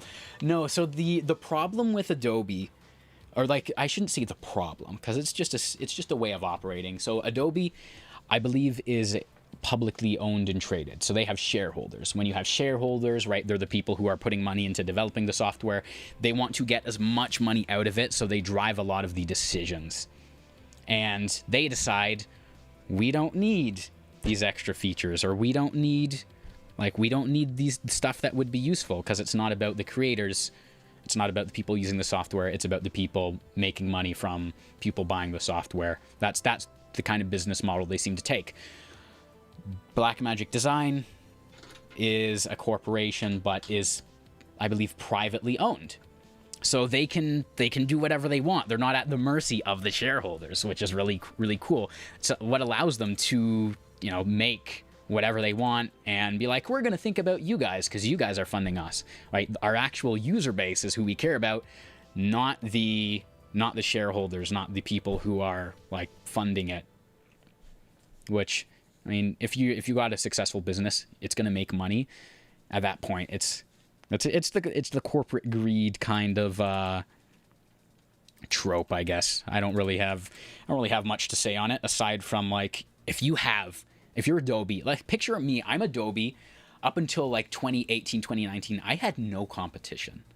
DaVinci Resolve was like a whatever thing. They could make a couple motion graphics. They were the leading industry, or they were the industry leader in color. But after people, finished color grading, they would take all their footage and they'd put it back into Adobe. So we were ruling the streets. We were the kings of content creation. All right, Premiere Pro, whole Adobe Creative Cloud suite, blah, blah, blah, blah, blah. What would stop me if I own the street? What would stop me from like making it the best possible? I have all the funding. I've got a monopoly on the industry, right? They could have been so good. They could be the kings still if they wanted to. And the reason they're not is because they just different business model that is not like, it's not about the people who use the software, which, I mean, as you can see, Resolve has caught up like almost completely in the past couple years. Tons of large creators leaving Adobe for Resolve. Let's see. What's going on? Hey, Alok. Good to see you. It's been a while. When will the next version of 21 come out? Considering public beta is like just released, I imagine we can expect an update in the summer. I don't know when the full version of 21 is going to come out, but I imagine we can expect an update in the summer, maybe to like just the stable release, and then we'll probably get stuff all the way through till Christmas. That's what I'm hoping for. That'd be my Christmas present. Also, your camera frame can expand or scale. I think I saw it many times in stream. Yeah, you can do all kinds of stuff with the audio thing. Does your Discord have text channels? Because you joined yesterday. It just says welcome. Okay, so SpyChan, the welcome message is there. Like it locks you in that channel, and that's just like for bots. I have a couple layers of interaction just so that if a bot joins, they can't automatically spam like scams or whatever in all the channels. So you have to react to the welcome message. The react message takes you to, or the welcome message takes you to rules. Once you read through the rules as just like a standard thing. So again, people know this is what the server's about. Please don't spam like, I don't even know what you would put. Please don't spam like bad things in the server, blah, blah, blah. Be nice, have fun. So react to the welcome, react to the rules. Then rules open up so you can determine if you want to receive updates, and you want like what rules do you want? Do you want to see all the general chat and boring stuff, or do you want to see just the DaVinci Resolve stuff? Then you get access to the full server. So a couple layers in there just so that you're not like, oh crap, whole bunch of channels, and also to keep the bots out. Well, he screams. Yeah. Well, you scream, I scream, you scream. We all scream for nodes. We love the nodes. Check that out. The whole private versus public company debate is understandable, but never considering what users say is not an excuse for being publicly traded. Discord has the only welcome and some locked sections. Yeah, I need to set up the locked sections so that you can see what... or I can just change the message so that it will show you what channels there are. Give it some years. Yeah, DaVinci is taking over. I think by 2030, it's going to be the standard, right? Like, I wouldn't be surprised if Resolve took over and was like, and like you had schools and stuff. I think there's already some schools or unis that are moving away from Premiere and adopting Resolve because they're realizing that the production times, like costs, are being cut for making content. So you've got like less money to put into it, and you need to be able to get more done in less time, spending less money on the tools, and Resolve just fits. Resolve just fits all of that. So, like, it's just a good product, and you buy it once, use it forever. Like, even like this update, more AI features, more super cool things, and Grant Petty, who's the CEO, right, as far as we know, heavily involved in a lot of the stuff Blackmagic design related. He said, yeah, this update is free. We never said that we would give like free updates forever, but we've been giving free updates forever because you guys have been purchasing the free version of the software, and it has been helping us to fund the next updates, to keep it running, to give it live service. You know, like we don't want to do subscription based stuff because we want you to own the thing that you buy. It sucks if you buy something and you never own it. Everything is subscription based now. Like, so you're renting everything and you're never owning anything, and that's super sucky. So he gives you the free version, or like the free version of the next version of the software. And what's cool about Resolve as well is there's still a free version, even if there are paid updates in the future. Like, imagine Resolve 22 comes out, paid update where they have AI scene generation, they add in like generative AI and some other stuff. And maybe some more cloud features, which cloud features are paid for, but that's because I think Resolve, or like the Blackmagic team, has to actually like put out some money and processing power on that. So understandable. And that's usually at like enterprise level anyway. So if you have a company, or if you don't have a company, you're probably not using cloud very much. Have you heard about MoGraph edit regarding with typography, camera movement, and just moving here and there, text pop-ups, that kind of edit? I do know, like, I've seen MoGraph stuff, I've seen typography stuff. I want to do a video on it because I've seen some really cool videos. I'll put a link to a video that I like. I was like, oh, this is really cool music, and then I was like, oh, MoGraph or something, typography, this is cool, I should do a video on this. Where was I? Yeah, so even if there are paid updates, paid updates for Resolve. So if you want to go from 21, let's say you buy 21, $300-$400, buy it once, use it forever, instead of paying $1,000 a year for Adobe and you don't own it, and there's a cancellation fee, which is again crazy that you would have to pay money to not use something. Like, mind blowing. Cash grab. I'm just shitting on Adobe at this point. But imagine, so you purchase Resolve once, and you get to use it forever. Update 22 comes out. You don't have to buy it. Resolve 21 will still work really, really well. They'll probably still keep like live service for it for a while, still fix some bugs and stuff. And you can still use the free version, which is awesome. Or just like the AI and GPU accelerated stuff is a little bit behind paywall. But, I mean, you still get like 60-70% of the software for free.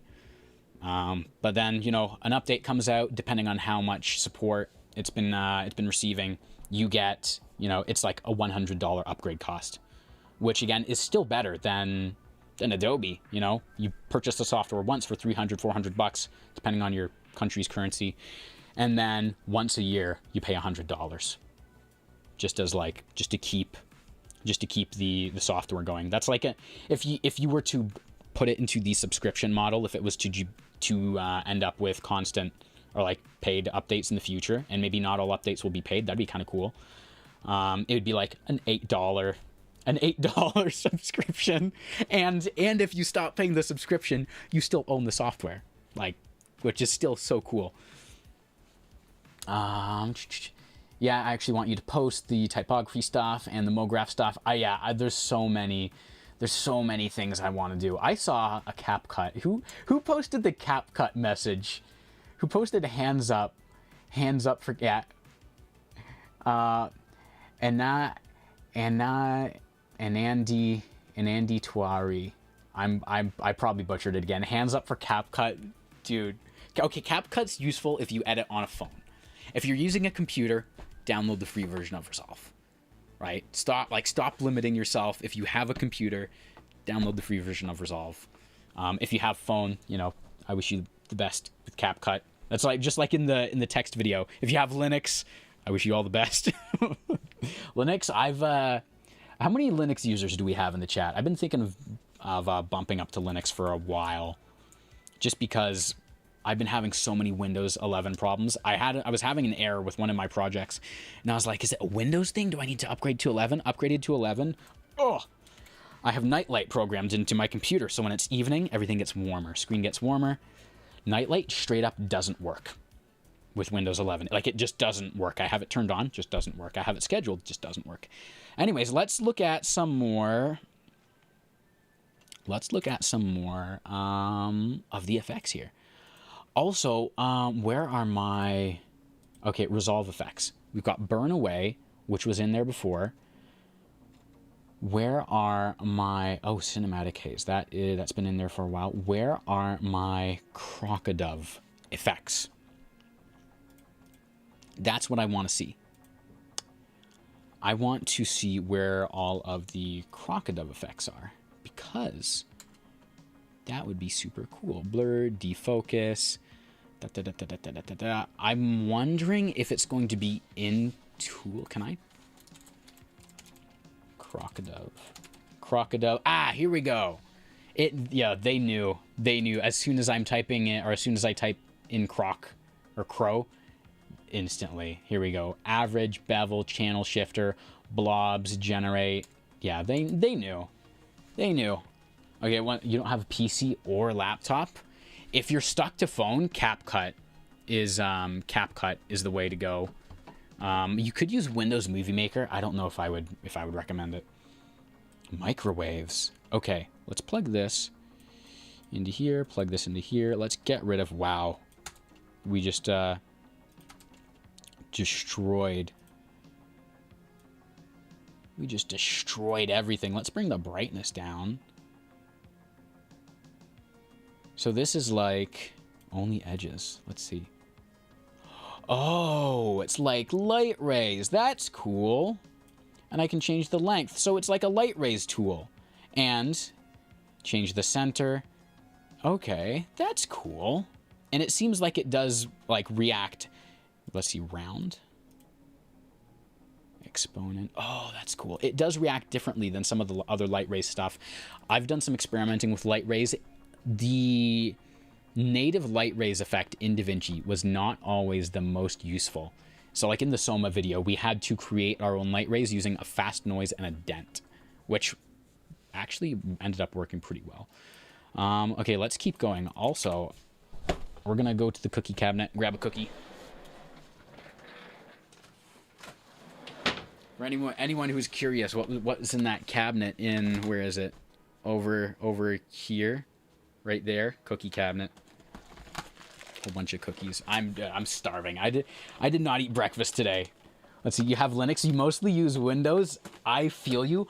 One of the things I love about Linux is how customizable it can be. I can make like the Wii home screen as my computer home screen, which would be so cool.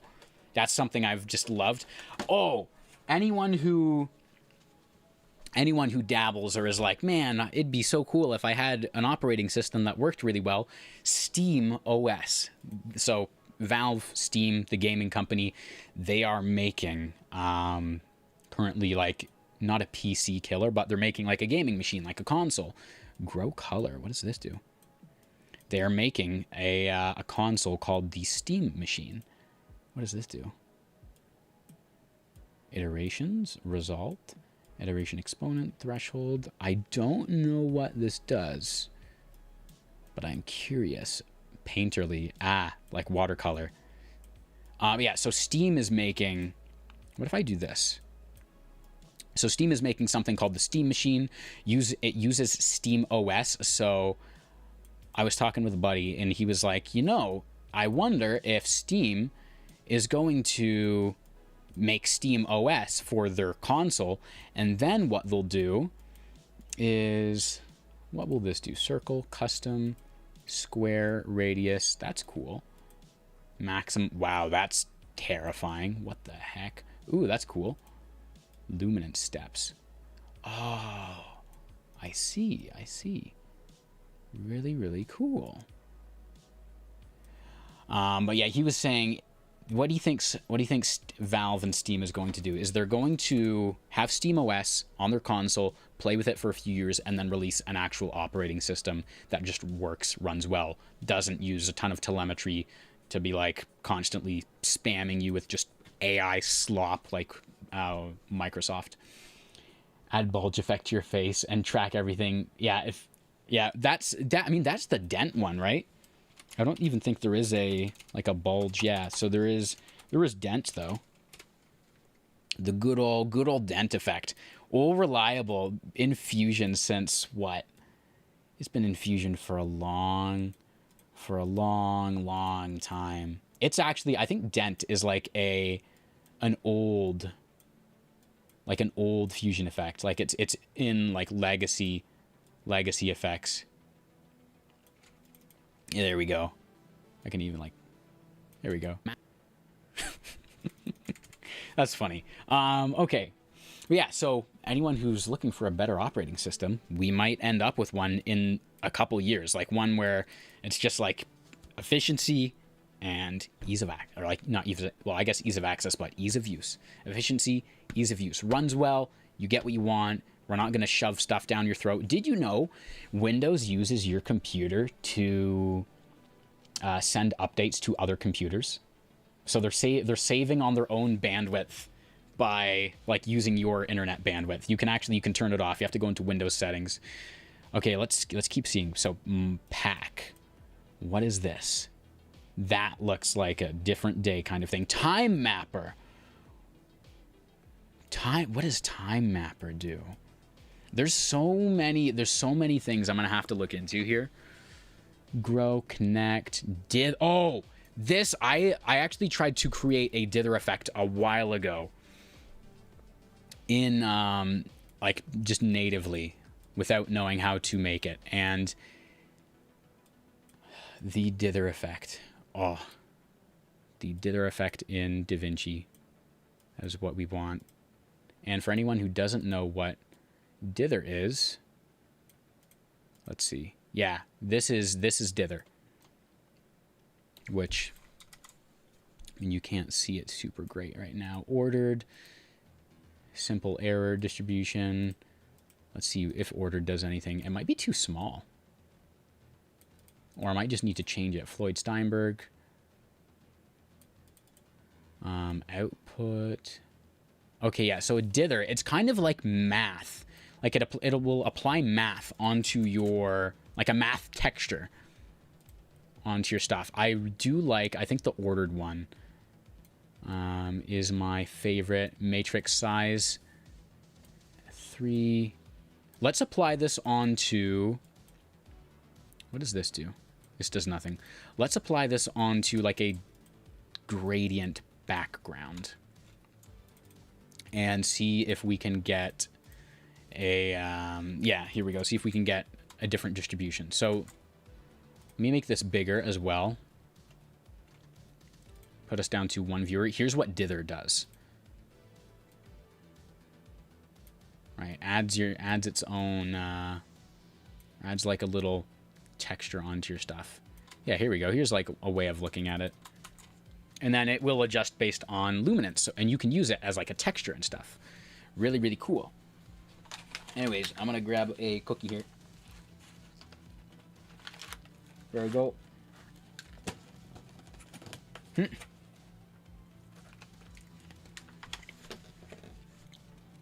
don't get cookie all over my keyboard.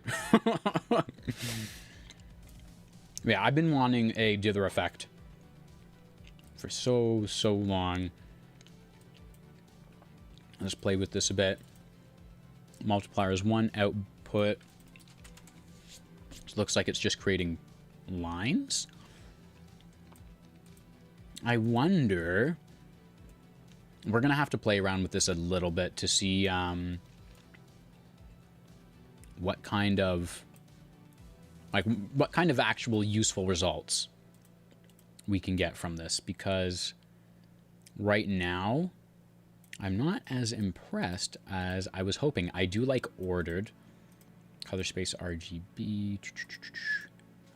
Interesting. So this will change based on the color space you decide to use. But yeah, dither effects, super cool. Extrude one, yeah, the extrude one is nice. It lets you make fake 3D without 3D. I can see people using that a ton, like so much for efficiency in both presets and just basic workflows. Like if I want to give you a 3D, like a 3D anything, and I want to simulate lighting on it, what I can do is use a background gradient and then just have it like rotate and have it like maybe distribute a little bit, or like have it multiply based off of luminance channels. So like darker parts will be a little bit darker, lighter parts will be a little bit lighter, so that it keeps like nice lighting look, and have it be fake 3D so that I don't need to set up a real 3D scene, do lighting, render it all out, render the lights, render the shadows, and then brick your PC when you just try to drag in like a simple effect.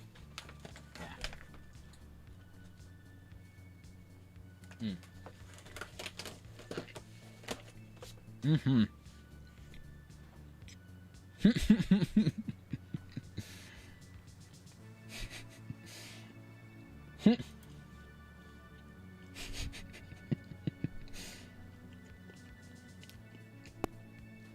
Subscribe for a cookie is true. Thank you, Spy Chan.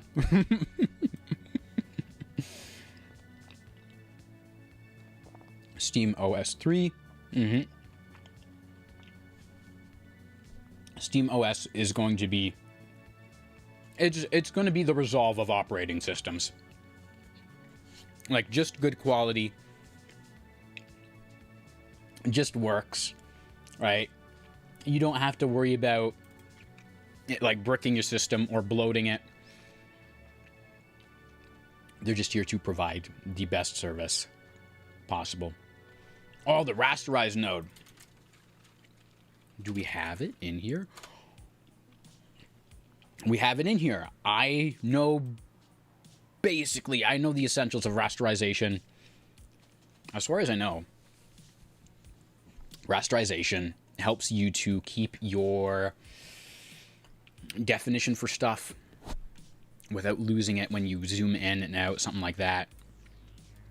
I don't remember all the details exactly, but I remember watching a little like editing documentary on this movie where basically everything, like the whole thing took place on a laptop, so they would have to zoom in to like iMessage screenshots, but instead of using iMessage, they designed all the assets custom, and they were all like SVG files, which for anyone who doesn't know what an SVG file is, I believe it basically is just like math with colors.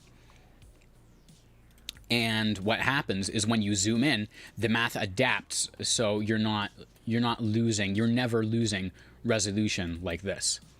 And if I do this, let's see, and I go rasterize, what is this going to do? I'm curious. So I need two things. I need two things piped in here. Random seed, luminance, alpha. Oh. Ooh. Never mind. I am completely wrong about what rasterize does. It just... Oh, that's so cool. It just is like, hey, here's the shape. Here's the shape. Now, this is a thing you could do. Fusion Brew. Anyone who has seen some more advanced Fusion stuff, the channel Fusion Brew on YouTube. Fusion Brew has done, he did like 5 motion graphics tips, and like basically this was one of them. He was like, Here's how you put like something, or like have something as a cutout in another thing. So really quick, let's do this instead of having this plugged into one thing. Let's do like a red rectangle. Try plugging that in. Nothing. Okay. Can change aspect, grid size. Okay. I can see this being used for a lot of cool stuff. Move stuff back and forth. It was originally luminance, which didn't do anything. Let's see, shape. Oh, okay, here we go. Let's change luminance to alpha. Square. Okay. Aspect, bring all my grid sizes down.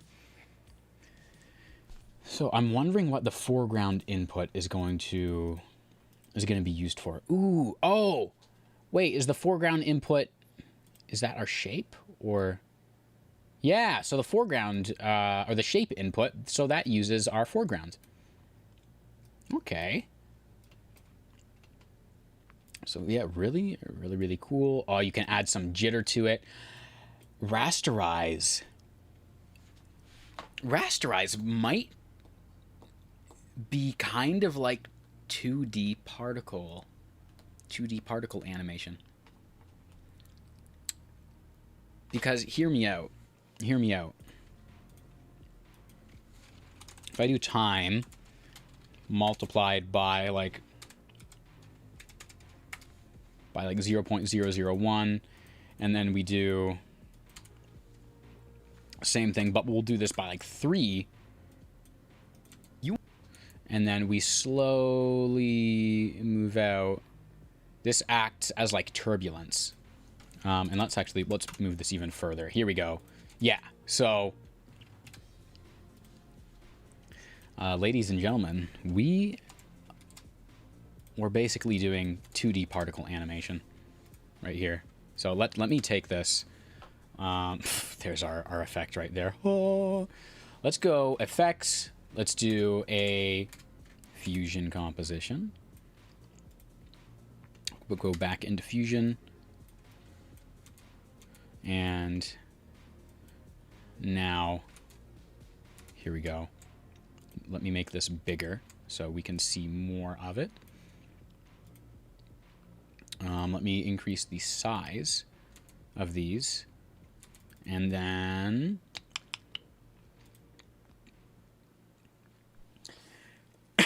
pardon me. Okay.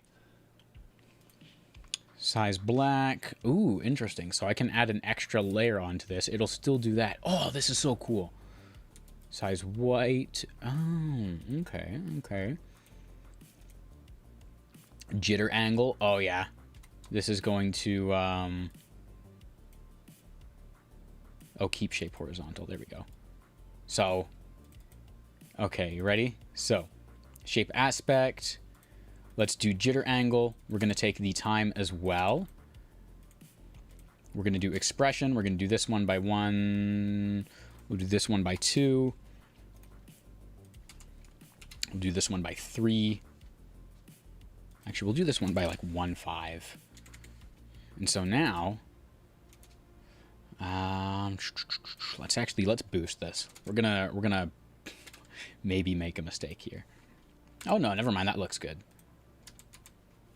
0.1. So now, when you play this out, it's like particles. It is literally. And then if I can go into my blend here, no. Okay, so here's what I can do. Oh, and I can soft edge. I can soft edge this out to change particle size. Oh, guys, we are breaking limits here. That is so cool. Okay, so 0. We'll go to like here. Bring this all the way up. Let's see, what does border width do? Interesting. Okay, okay, here we go. So border width, we're gonna leave that down. Let's go to here. Do this. And then if I do this, yeah, okay, we've got this. So obviously this will need some work, like some tuning in, but we now have 2D particle animation. I mean, just Look at that. So let's add in, let's do this. Let's do this. Here we go. Let me make this. Here we go. We'll make these white. Boom. And you know what? Can we... Let's do this. Alpha. Here we go. Luminance. No. We want red. We don't want red, green, blue. So it likes the alpha. And I think what we want to do then is we can take like a blue like this. I completely forgot about chat, guys. I'm so sorry. In start, please. Kawa, I'm gonna need a little explanation, please. A best beginner tip would be just to play around with DaVinci. It'll help you so much. Yeah, playing around with the software will teach you an infinite amount about it.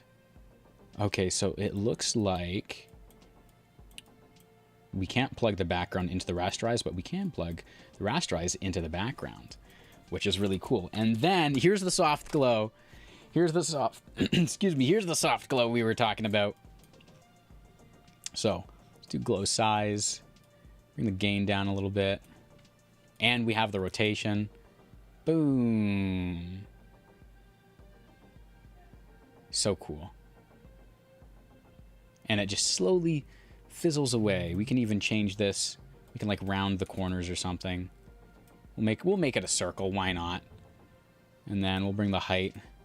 We'll bring. Let's see. How can I make this more circular?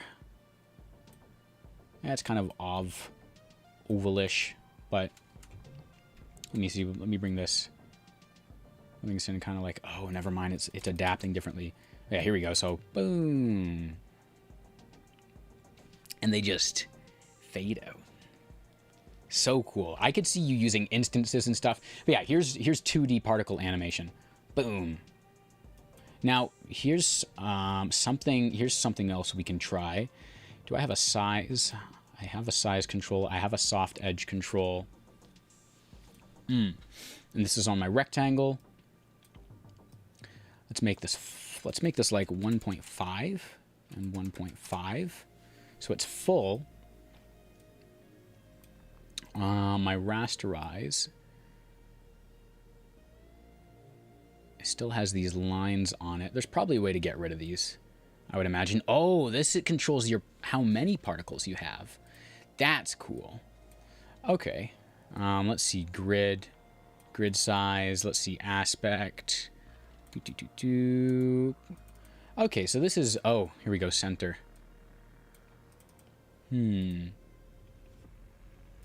Overlap maximum, add, here we go. Boom, okay. Here's our particle animation right here. 2D particle animation. Boom. And you know what? Just for the fun of it, here's what we're gonna do. Go into the keyframes, pop the keyframe window out because we can. We can. That's why we're doing it. Here we go. We're gonna pull this out. And ready? We're gonna make this big, big, big. Love it. Now you can see everything. And we go border width. I'm gonna want something like this. And then here we go. Something like this. And now let's pull these out. Pull these out like way far. Pull this all the way out to what, like between 50 and 60. And we're just gonna make this animation look all nice with our soft glow.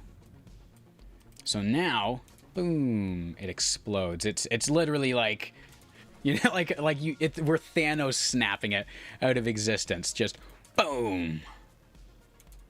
Boom. So cool. Yeah, that's awesome right there. Like, imagine you do this. Imagine you do this not with a shape or like a motion graphic. You can do this with your camera. You can do this with literally anything. It is 2D particle simulation. So cool. So cool. Can we do this with, we do this with an ellipse? Make it a circle. Soften the edge. Oh, wait. Okay, so... Okay, I still want these. I want these down. And I forgot we have the shape. Oh, super sampling. That's cool. Shape set to circle. So now I can do something like this. And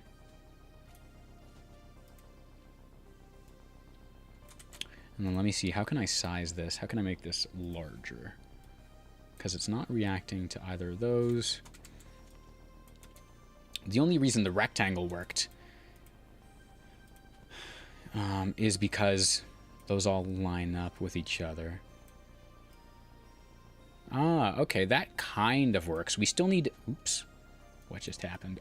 We still need an outline, which I imagine there will be a way to set that up in future. But I mean, just right now... I mean, this is cool enough. Like... Boom. Completely dissolves. So cool. Or what you could do is you could go to shape. You could change it. Ooh, diamond. What's diamond look like? So you could change it to square. And then go frame, frame, circle. So it starts off and then goes boom. So now we just keyframe type. So boom. Becomes a whole bunch of circles. Super, super cool stuff. So in this update, yeah, we can pop out the spline window. We can pop out the keyframes menu window. This is so cool. Hey, what do you do for a living? You are looking at it. We make stuff. We make crazy things with nodes, and then we edit videos, and then we talk about content. That's that's basically, like, this is all I do. I guess this is all I do all day long. Add a text animation named sub Isaiah grade in start, please. We actually have a subscribe animation somewhere in... There's our media. There's a whole bunch of pay no attention to the half-baked whatever this is. Pay no attention to that. We actually do have... We've got a subscribe button, and we have a join the Discord button. So I actually do have some stuff like this.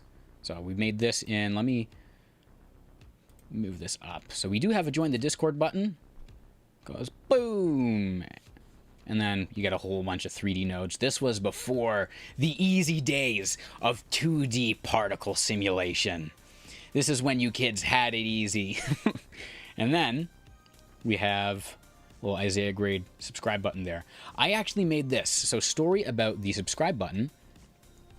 This was actually me just seeing if I could make a subscribe button from a YouTube channel that I was watching.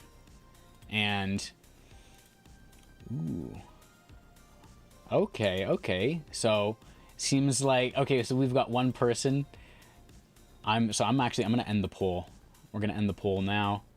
The poll results... What do we think of DaVinci Resolve 21? We've spent 2 hours now looking at the software. Majority of us are loving it, 61%. 28% haven't downloaded it yet. No harm, no foul, right? You don't have to love it right away. You can fall in love with it over time. And 8% is Yahoo! And then 3% is not for me. Which, you know, completely fair, right? Resolve, she can be a cruel mistress sometimes. Especially the new versions of the software. Public beta with big update can definitely brick your PC if you're doing something that Resolve just doesn't like moving from... That was you? You were the Yahoo guy? Artho edits. Hell yeah. Hey, the Cobbler YT, what's good? You think not for me is CapCut user? that's completely fine, man. You're like, you don't have to use DaVinci. I guess you're missing out on my chat. What do we see? Let me scroll up a bit. I want to learn video editing, but can't find any good courses. What should I do? Okay. Man, okay, so learning Resolve is different than learning video editing, right? If you want to learn how to video edit, and it depends, are you video editing for film? Are you video editing short form content or long form content? If you're editing like movies, then you may benefit from like actual university, because again, I didn't go to university for film and all this stuff, right? I learned it all online, just like you guys. If you want to learn long form content like YouTube, maybe do some like documentary type stuff, then the easiest way is to just start and realize the first stuff will be bad, but you've got to learn somehow. And in the beginning, right, you're going to not know a ton of technical stuff, so you're going to do a lot of things the long way and the hard way. And because you don't know that some of the technical stuff exists, you're going to be like, oh man, like, well, I need to make this. How do I make it? And that's going to lead to some very creative workarounds that you'll end up being able to use when something else doesn't work. And you're like, oh, I remember I did this one thing this one time, which I now have a tool for, but I still learned a bunch. Still learned a bunch of really cool creative stuff. So there's the technical side, and then there's the psychology side, the storytelling side. So you've got to learn how to tell stories, and then also learn the software. There's a lot of like just learning video editing is a lot, like everything from shot composition, color science, sound design. I would start with just learning how to tell a story, right? With video, just learning how to tell a story. How should I structure it? You know, how, like, what kind of emotion am I trying to elicit, and how do I elicit that emotion best? There's tons of YouTube videos on storytelling. Short vlog editing, yeah. So with that, you'll want to learn a lot about shot composition. All right, let me catch up on the chats here. Do you teach DaVinci to new editors? Through the channel, yes. And then we've got troubleshooting and other stuff in the server as well. I do coaching, but typically if there's something you can learn, from like a free tutorial or something, then I don't see any reason to take your money. I'm like DaVinci. I'm like, how can I just make it as best possible? And if there's like a color thing or a fusion thing, and I'm like, oh, there's a video on this, then I'll probably just send it to you instead of being like, all right, here's how much I charge, blah blah blah blah blah. But yeah, I do offer one-on-one coaching. I have to catch up on all the chats here. What are we making here? We're just looking at all of the new DaVinci Resolve 21 tools. And there are so many of them. There's tons and tons of cool stuff. Both, I love the arrow name. So cool. Let's change the gradient to be like green. We'll do it to like green and blue. Oh, that's okay. We have the name, this thing. I love this thing so much. I'm definitely gonna, actually, we'll jump in a moment and see how this is done. We need it faster though. I need it at 250. Never mind. I don't need it at 250. I do need it at 100 though. Nah, I don't need it at 100. I need it just at 50. I think that's what we had it at. Yeah, that's so cool. Anyways, do you teach Resolve though? Yes. So like, you can look at the rest of the videos on the channel.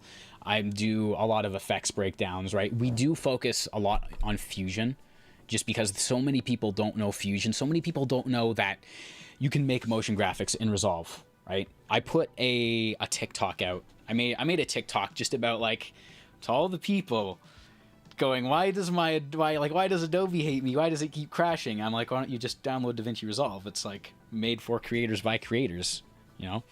And so many of the comments were people going, yeah, but Resolve can't do motion graphics.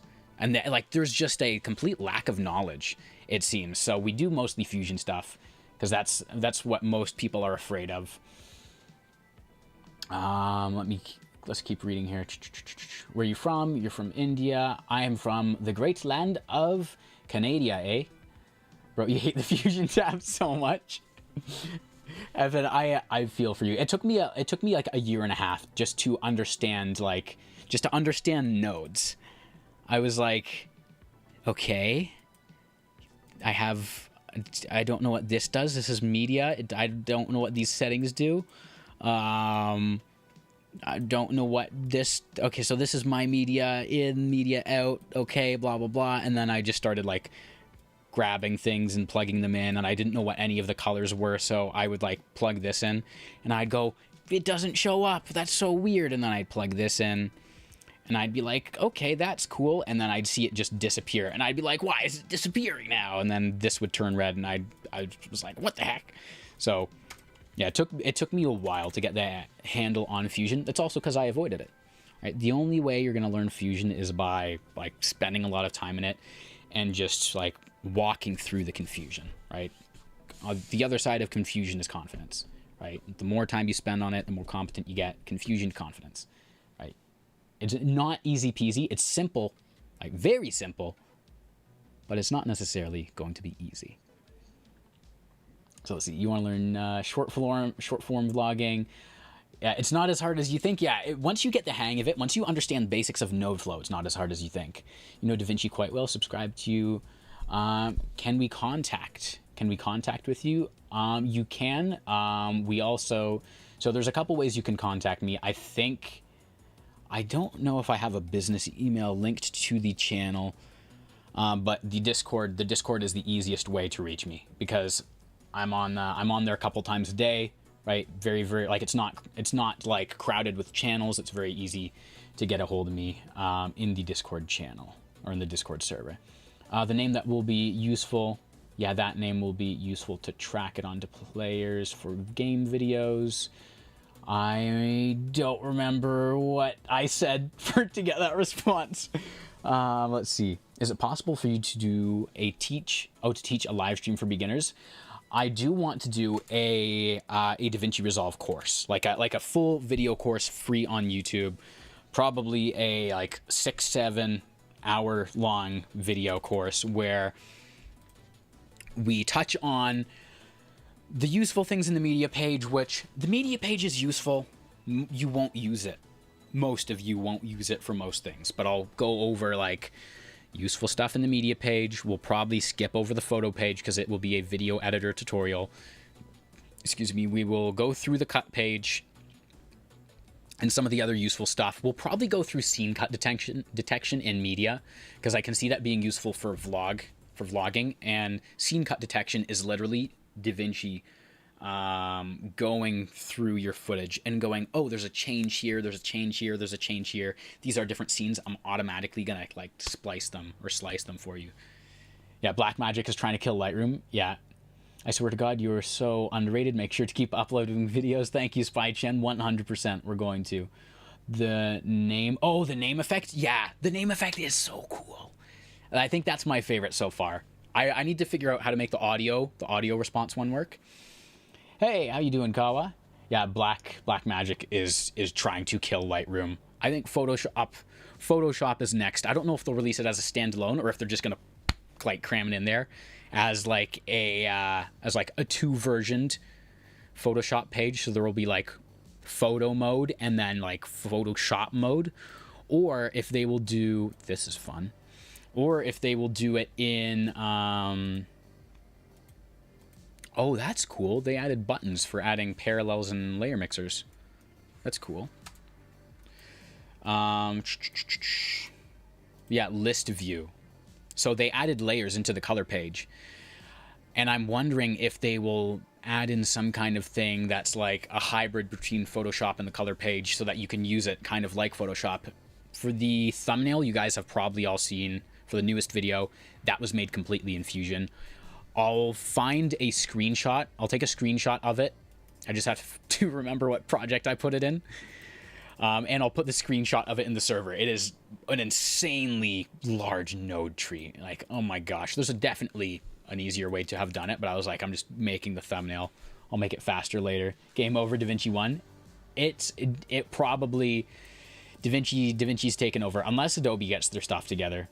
Is Resolve easy to master? I'll answer that question in just a moment. If we can attach audio for transitions now, I don't think so, but I am very, I'm with you 100%, Cobbler. Like, that's something I want to have, because if you have a shake effect, or you have different versions of a shake effect, and you have different rumbles that you like, different audio rumbles that you use with that effect, being able to link them together would be so cool. Would save you so much time. So do we have to pay for, again, if we upgrade to 21? No, not right now. So is Resolve easy to master? The short answer is no. And the long answer is you can master different parts of it faster than you can like master it. And a lot of people think, how is my webcam giving those colors? My webcam is looking like graded footage. Okay. I'll cover the webcam in just a second. So Resolve is, as a technical software, you can master different pages. If you focus only on those pages, you can master them. You can master each one probably within like a year and a half, right? Like, the Fusion page. You can learn about every single node, what it does. You can study node order nonstop. You can learn scripting, which is like coding essentially. So like Lua code, C++, which you need to know a little bit of computer science for. That's Pizza Blue Question. He's another Resolve creator. Also Asher Roland, another Resolve creator. Animation principles, 3D compositing. Like, you can spend a year and a half learning Fusion as if it's school, like 8 hours a day. And you would eventually reach the rabbit hole, but then even once you master the technical stuff, you would still have to do a whole bunch of experimentation to figure out like new and creative ways to think. Like earlier in the stream, we saw curtains being made with fast noise, and I thought it was something 3D, but nope, just a simple background node and some other stuff.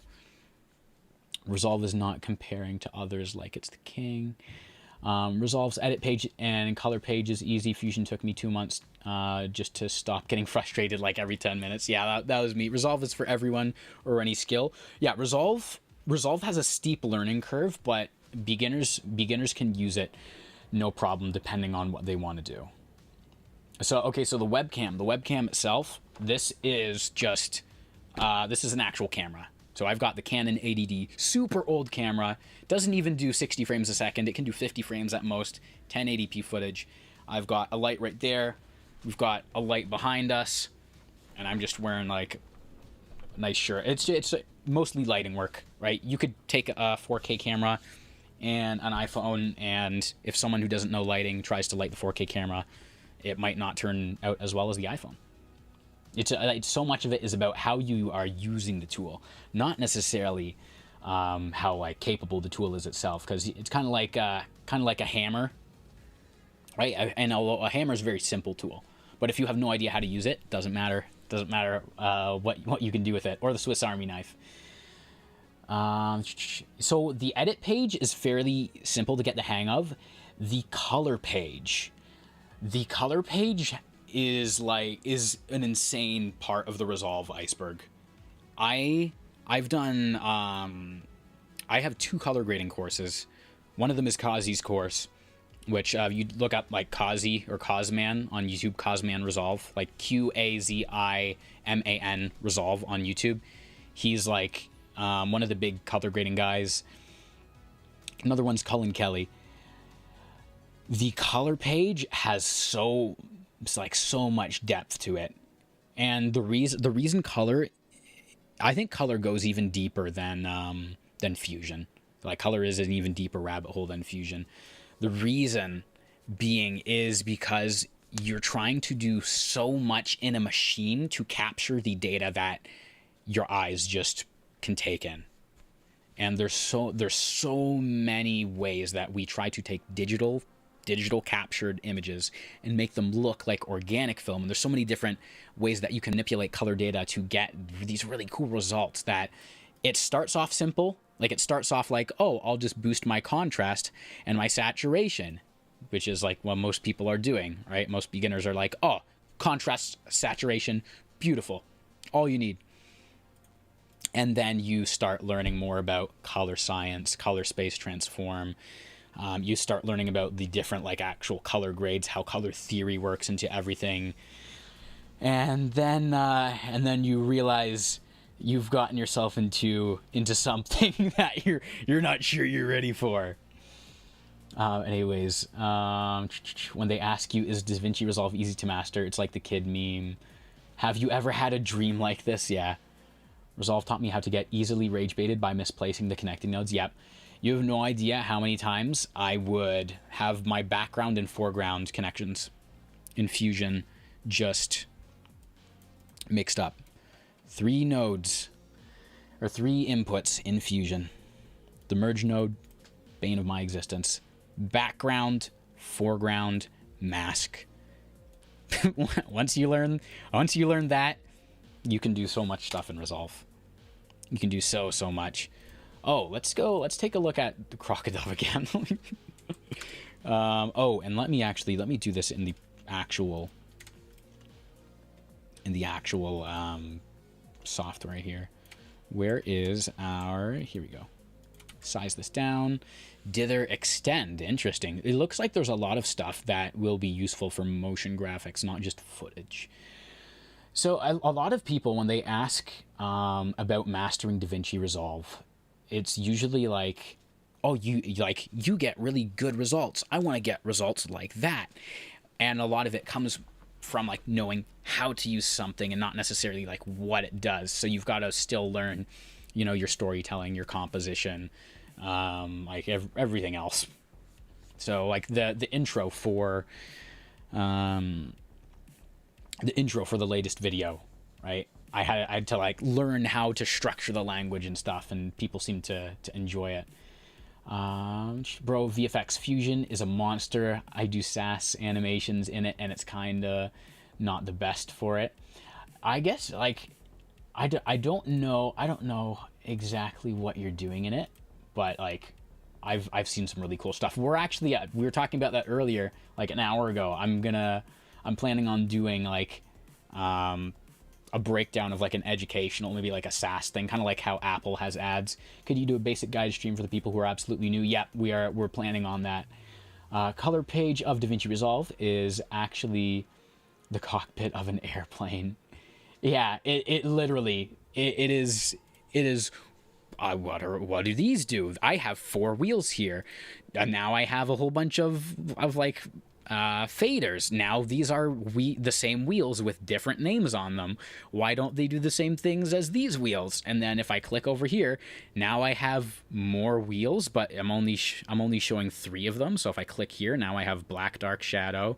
And if we move over, now it's light, highlight, and specular, and this global one, like, what does this do? What is HDR compared to like primaries, like primaries in log compared to just normal primaries? Like there's so much. And then of course you have all these color slice, color warp, which color warp changed. Color warp changed so much for the better, I think, as well. I've only played with it a bit, but I remember what it used to look like. I believe same with color slice. So much has changed. I barely use a lot of the stuff in the color page. Oh, pro tip: let's toggle off the Fusion, toggle off the microwaves for a second. Our food is warm enough. Our nodes are warm enough. We don't need microwave stuff. So typically, when you're uploading to YouTube, this is a YouTube tip. Still easier than 400 different nodes. Yeah. 400 nodes is so much. Color page isn't tough in software terms, but thinking like a colorist is tough. Oh yeah. Software-wise, color page, you can understand it. There's so many videos I got to do. One is understanding color science.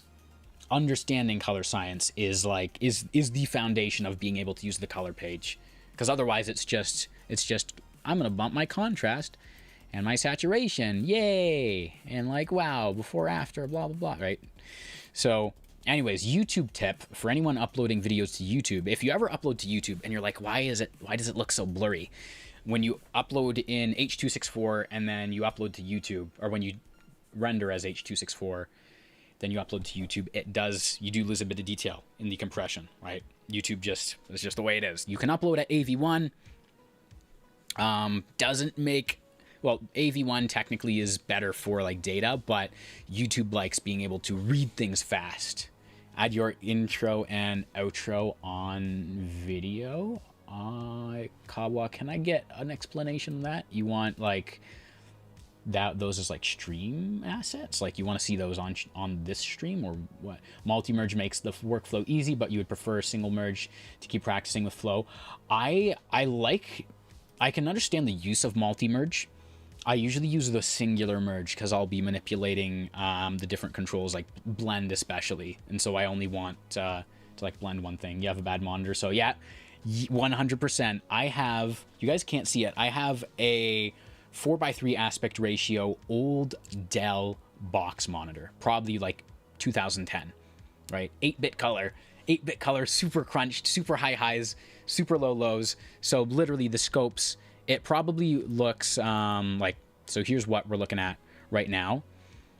On the box monitor, it probably looks like a 1.1. Oops, what did I just get rid of? Oh, never mind, that's good. It probably looks like a 1.2, maybe a 1.1, maybe not a 1.2, maybe like a 1.15 or a 1.1. Yeah, so because the box monitor just cannot display the in-between colors, it will look like a little bit more like this, meaning my lows are pushed, my blacks are pushed a bit lower, and my whites are pushed a bit higher, like out of range. So what I do, here's also a tip. If you have a bad monitor, use the bad monitor as like your final test. Like, does this look good? If it looks good, then you're good to move out. You're good to upload. And you can also, of course, use your scopes. Anyways, YouTube uploading tip. In your blur tab here, before you upload, you can go down to like a 0.47 or a 0.46. And what you'll notice is this will sharpen everything slightly. And just adding a little bit of sharpening at the timeline level will kind of counteract what YouTube does when it's processing your stuff and it gets rid of some of the detail. So you call shadows blacks and highlights whites. Yeah, it's just easier, right? So you've got like your like darks just crunched, and then the whites like completely blown out. So like if I'm doing something like this, like you can see crunched, like absolutely crunched, and then you got the whites just blown out here. So I use very, very literal naming. There are so many times I'll talk to people who like they know what they're talking about, and they'll use a technical term for something. They'll use the real name for something, and I'm like, what is that? And they're like, this thing, and I'm like, oh, you mean this? Like, you mean the doohickey? Whoa! And they're like, yeah, like that. And I'm like, well, I didn't know it was named that. That's so cool. All right, let's see. Clean edges. What does this do? So I'm guessing I'm gonna need to. There's so much to explore here. So clean edges. What is this gonna do? Solid, all sides, vertical, horizontal, none. Wait a second. I have an idea here with what the clean edges tool might do. Let's do this. If we go to our background, we zoom into here. Will clean edges actually clean our edges? Or no? What am I supposed to be seeing here? Duplicate. Clean edges kind of makes me think of the extrusion controls, but I don't know that.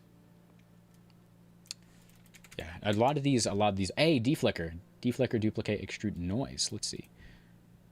A lot of these I'm gonna have to play with. before I can figure out what is going on. Add, subtract. So this is just basic noise. It looks like plastic. Let's try that. Okay, interesting. What does this do?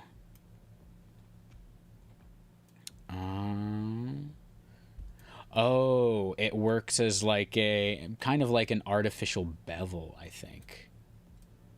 But combine, let's see, merge, add, highlights, interesting.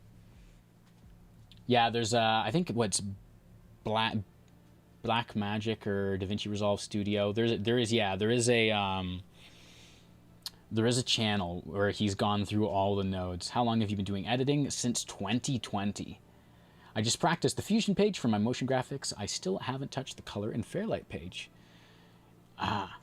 Okay. Yeah, color and Fairlight. I mean, Fairlight is something I got to get into. There's so much, like everything in video editing and content psychology is its own rabbit hole. You can spend hours diving into each thing and still only scratch the surface.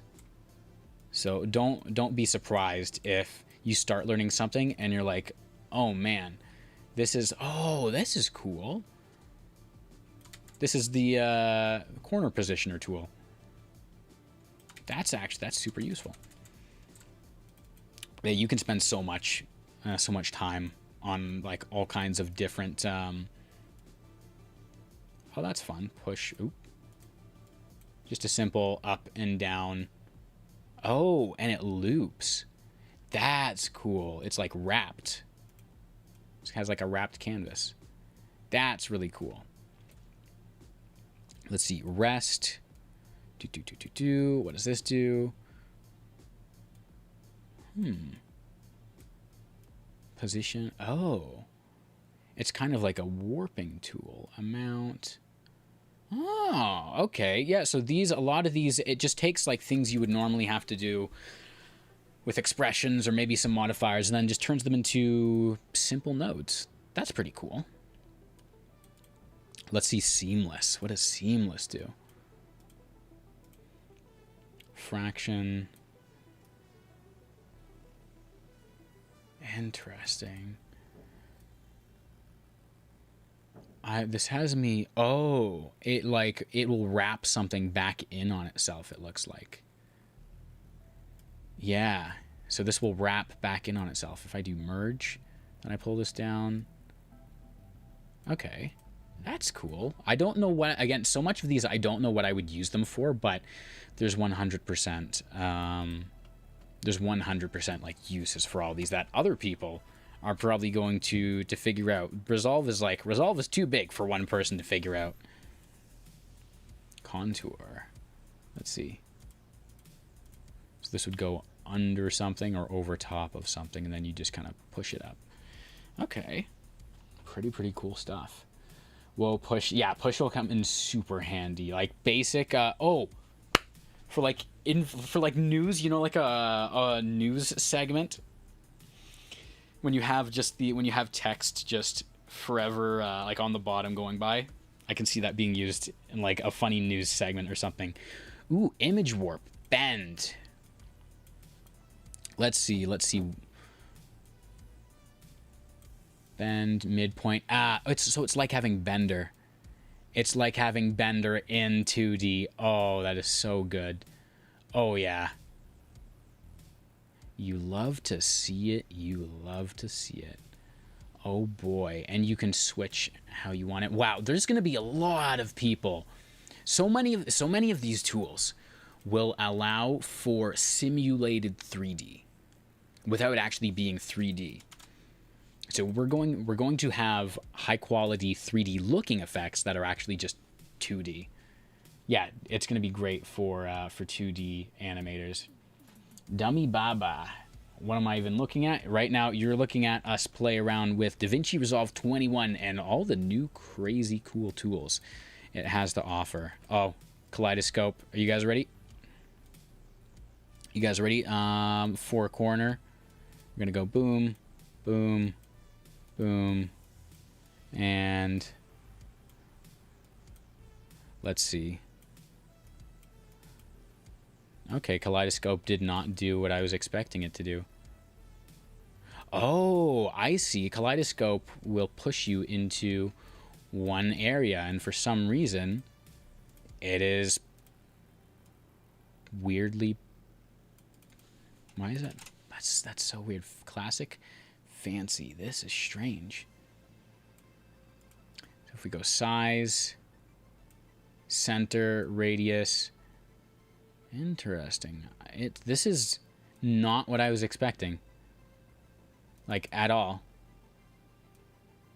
Oh, that's cool. It's like water droppy, spirally.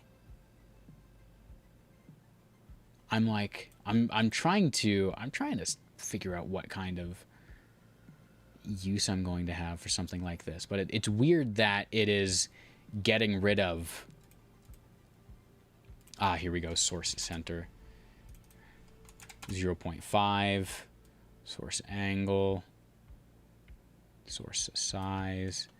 It is weird that it's all green, right? It's not just me. Oh, hell yeah. Wait a second. Time. And then I don't need the audio for a second. So let's make just one window. Oh yeah. And then let me turn off this. And then also, there we go. This is cool. So let's make this faster. Do time times like 2. Start at 0. Yeah, that's cool. And then we can like slowly animate. Oh, okay, I see what we're doing. Can we bring the size up? This is cool. I can see this being used for a couple different things, but again, like I don't know what they would be for. They've given us so many tools that we can play with that. Oh, that's cool. Okay. You can do basically anything. Like, the possibilities are endless. And we already saw some of these when we broke them down. Like the shape morphing, which looked like 4 different shapes, turned out it was just one. Really, really cool. What time is it in your country? It's 11:15. It is like it's like the opposite. It's middle of the day for me. It's afternoon. Yeah, this is why we love and hate Fusion at the same time. Yeah, we do have a love and hate. We have a love-hate relationship with Fusion. We're like, you can do so much. I just knew what all of those things were. Oh yeah. So we've just barely... Oh, relative transform. That's cool. Having like an extra little thing added on. Spherize? Okay.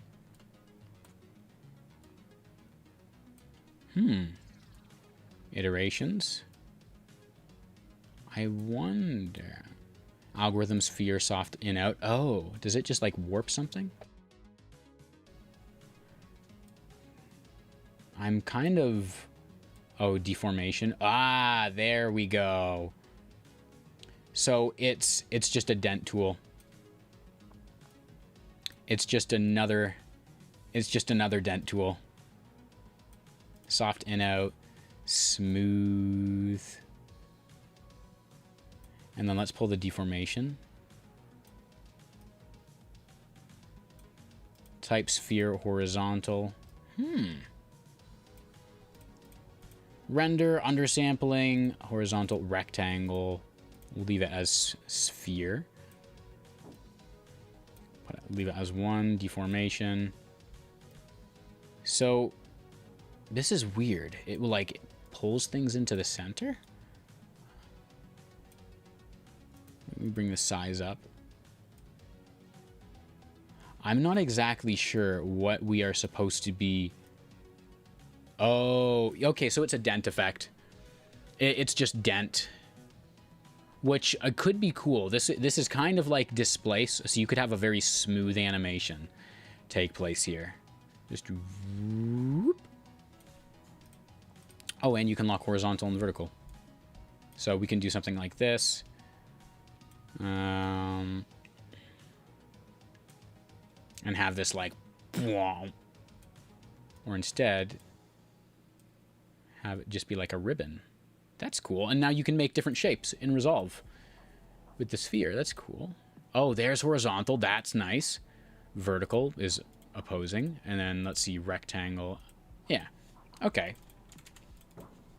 Really, really cool stuff. What does shuffle do?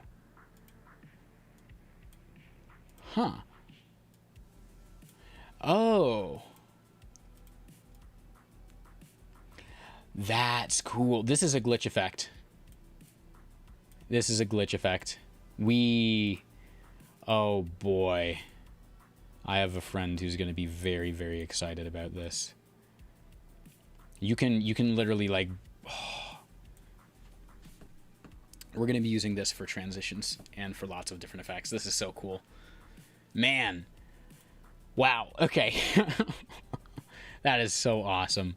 Horizontal subdivisions. And so it's slide. So you'll just be slowly moving things. Interesting. So if you were to slowly animate this over time, I wonder what kind of results you'd get. Yeah, yeah, you can make a puzzle out of this. In DaVinci, most time would be spent in the Fusion page. Yeah. No, I'm from Canada. I'm from the Great White North. The Great White North, eh? Yeah, this has been so much fun. There's clearly what did I just do?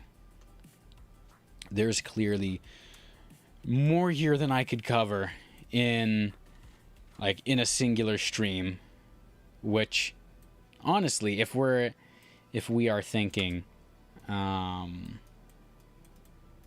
logically, that's something for us to be very, very thankful for, right? Like that there is literally so much in here that I thought I almost crashed Resolve, that like you almost can't what did I just do? Soft glow. There we go. There's so much in here that you can't cover it all in a single stream, and that there's going to be people who come up with these crazy new effects. We've opened an entire new chapter of DaVinci Resolve. Like I like all of the new tools, all of the things you can do with them, and all the ways the new stuff is not only going to be able to act and interact with the new stuff, but also the already existing old stuff. There's going to be so many effects people have been wanting to make for years that they will now be able to make because of this update. And there's going to be new and exciting effects that you never saw coming. So, yeah. I think we're gonna end it there, guys. Nice 3-hour stream running over some of the newest stuff in DaVinci Resolve 21. We went over a bunch of new videos that you guys want, between color tutorials, new beginner tutorials. Probably for 2021, we'll cover a whole bunch of stuff, like a 6 or 7 hour long tutorial, cover all the pages, show you guys some cool stuff, break down a couple of styles like documentary, gaming, talking head, motion graphics, blah, blah, blah, blah, blah. Show you about balancing audio, doing basic color stuff, node order, all those cool things. We've got some extra video suggestions as well. Be on the lookout for new videos. We'll probably do more streams as well, do some more breakdowns. MoGraph and typography, there's another one. And yeah, more to come. We have only just begun. So thank you everyone so much for watching once again. Enjoy the content, and I will see you in the next stream. Cheers.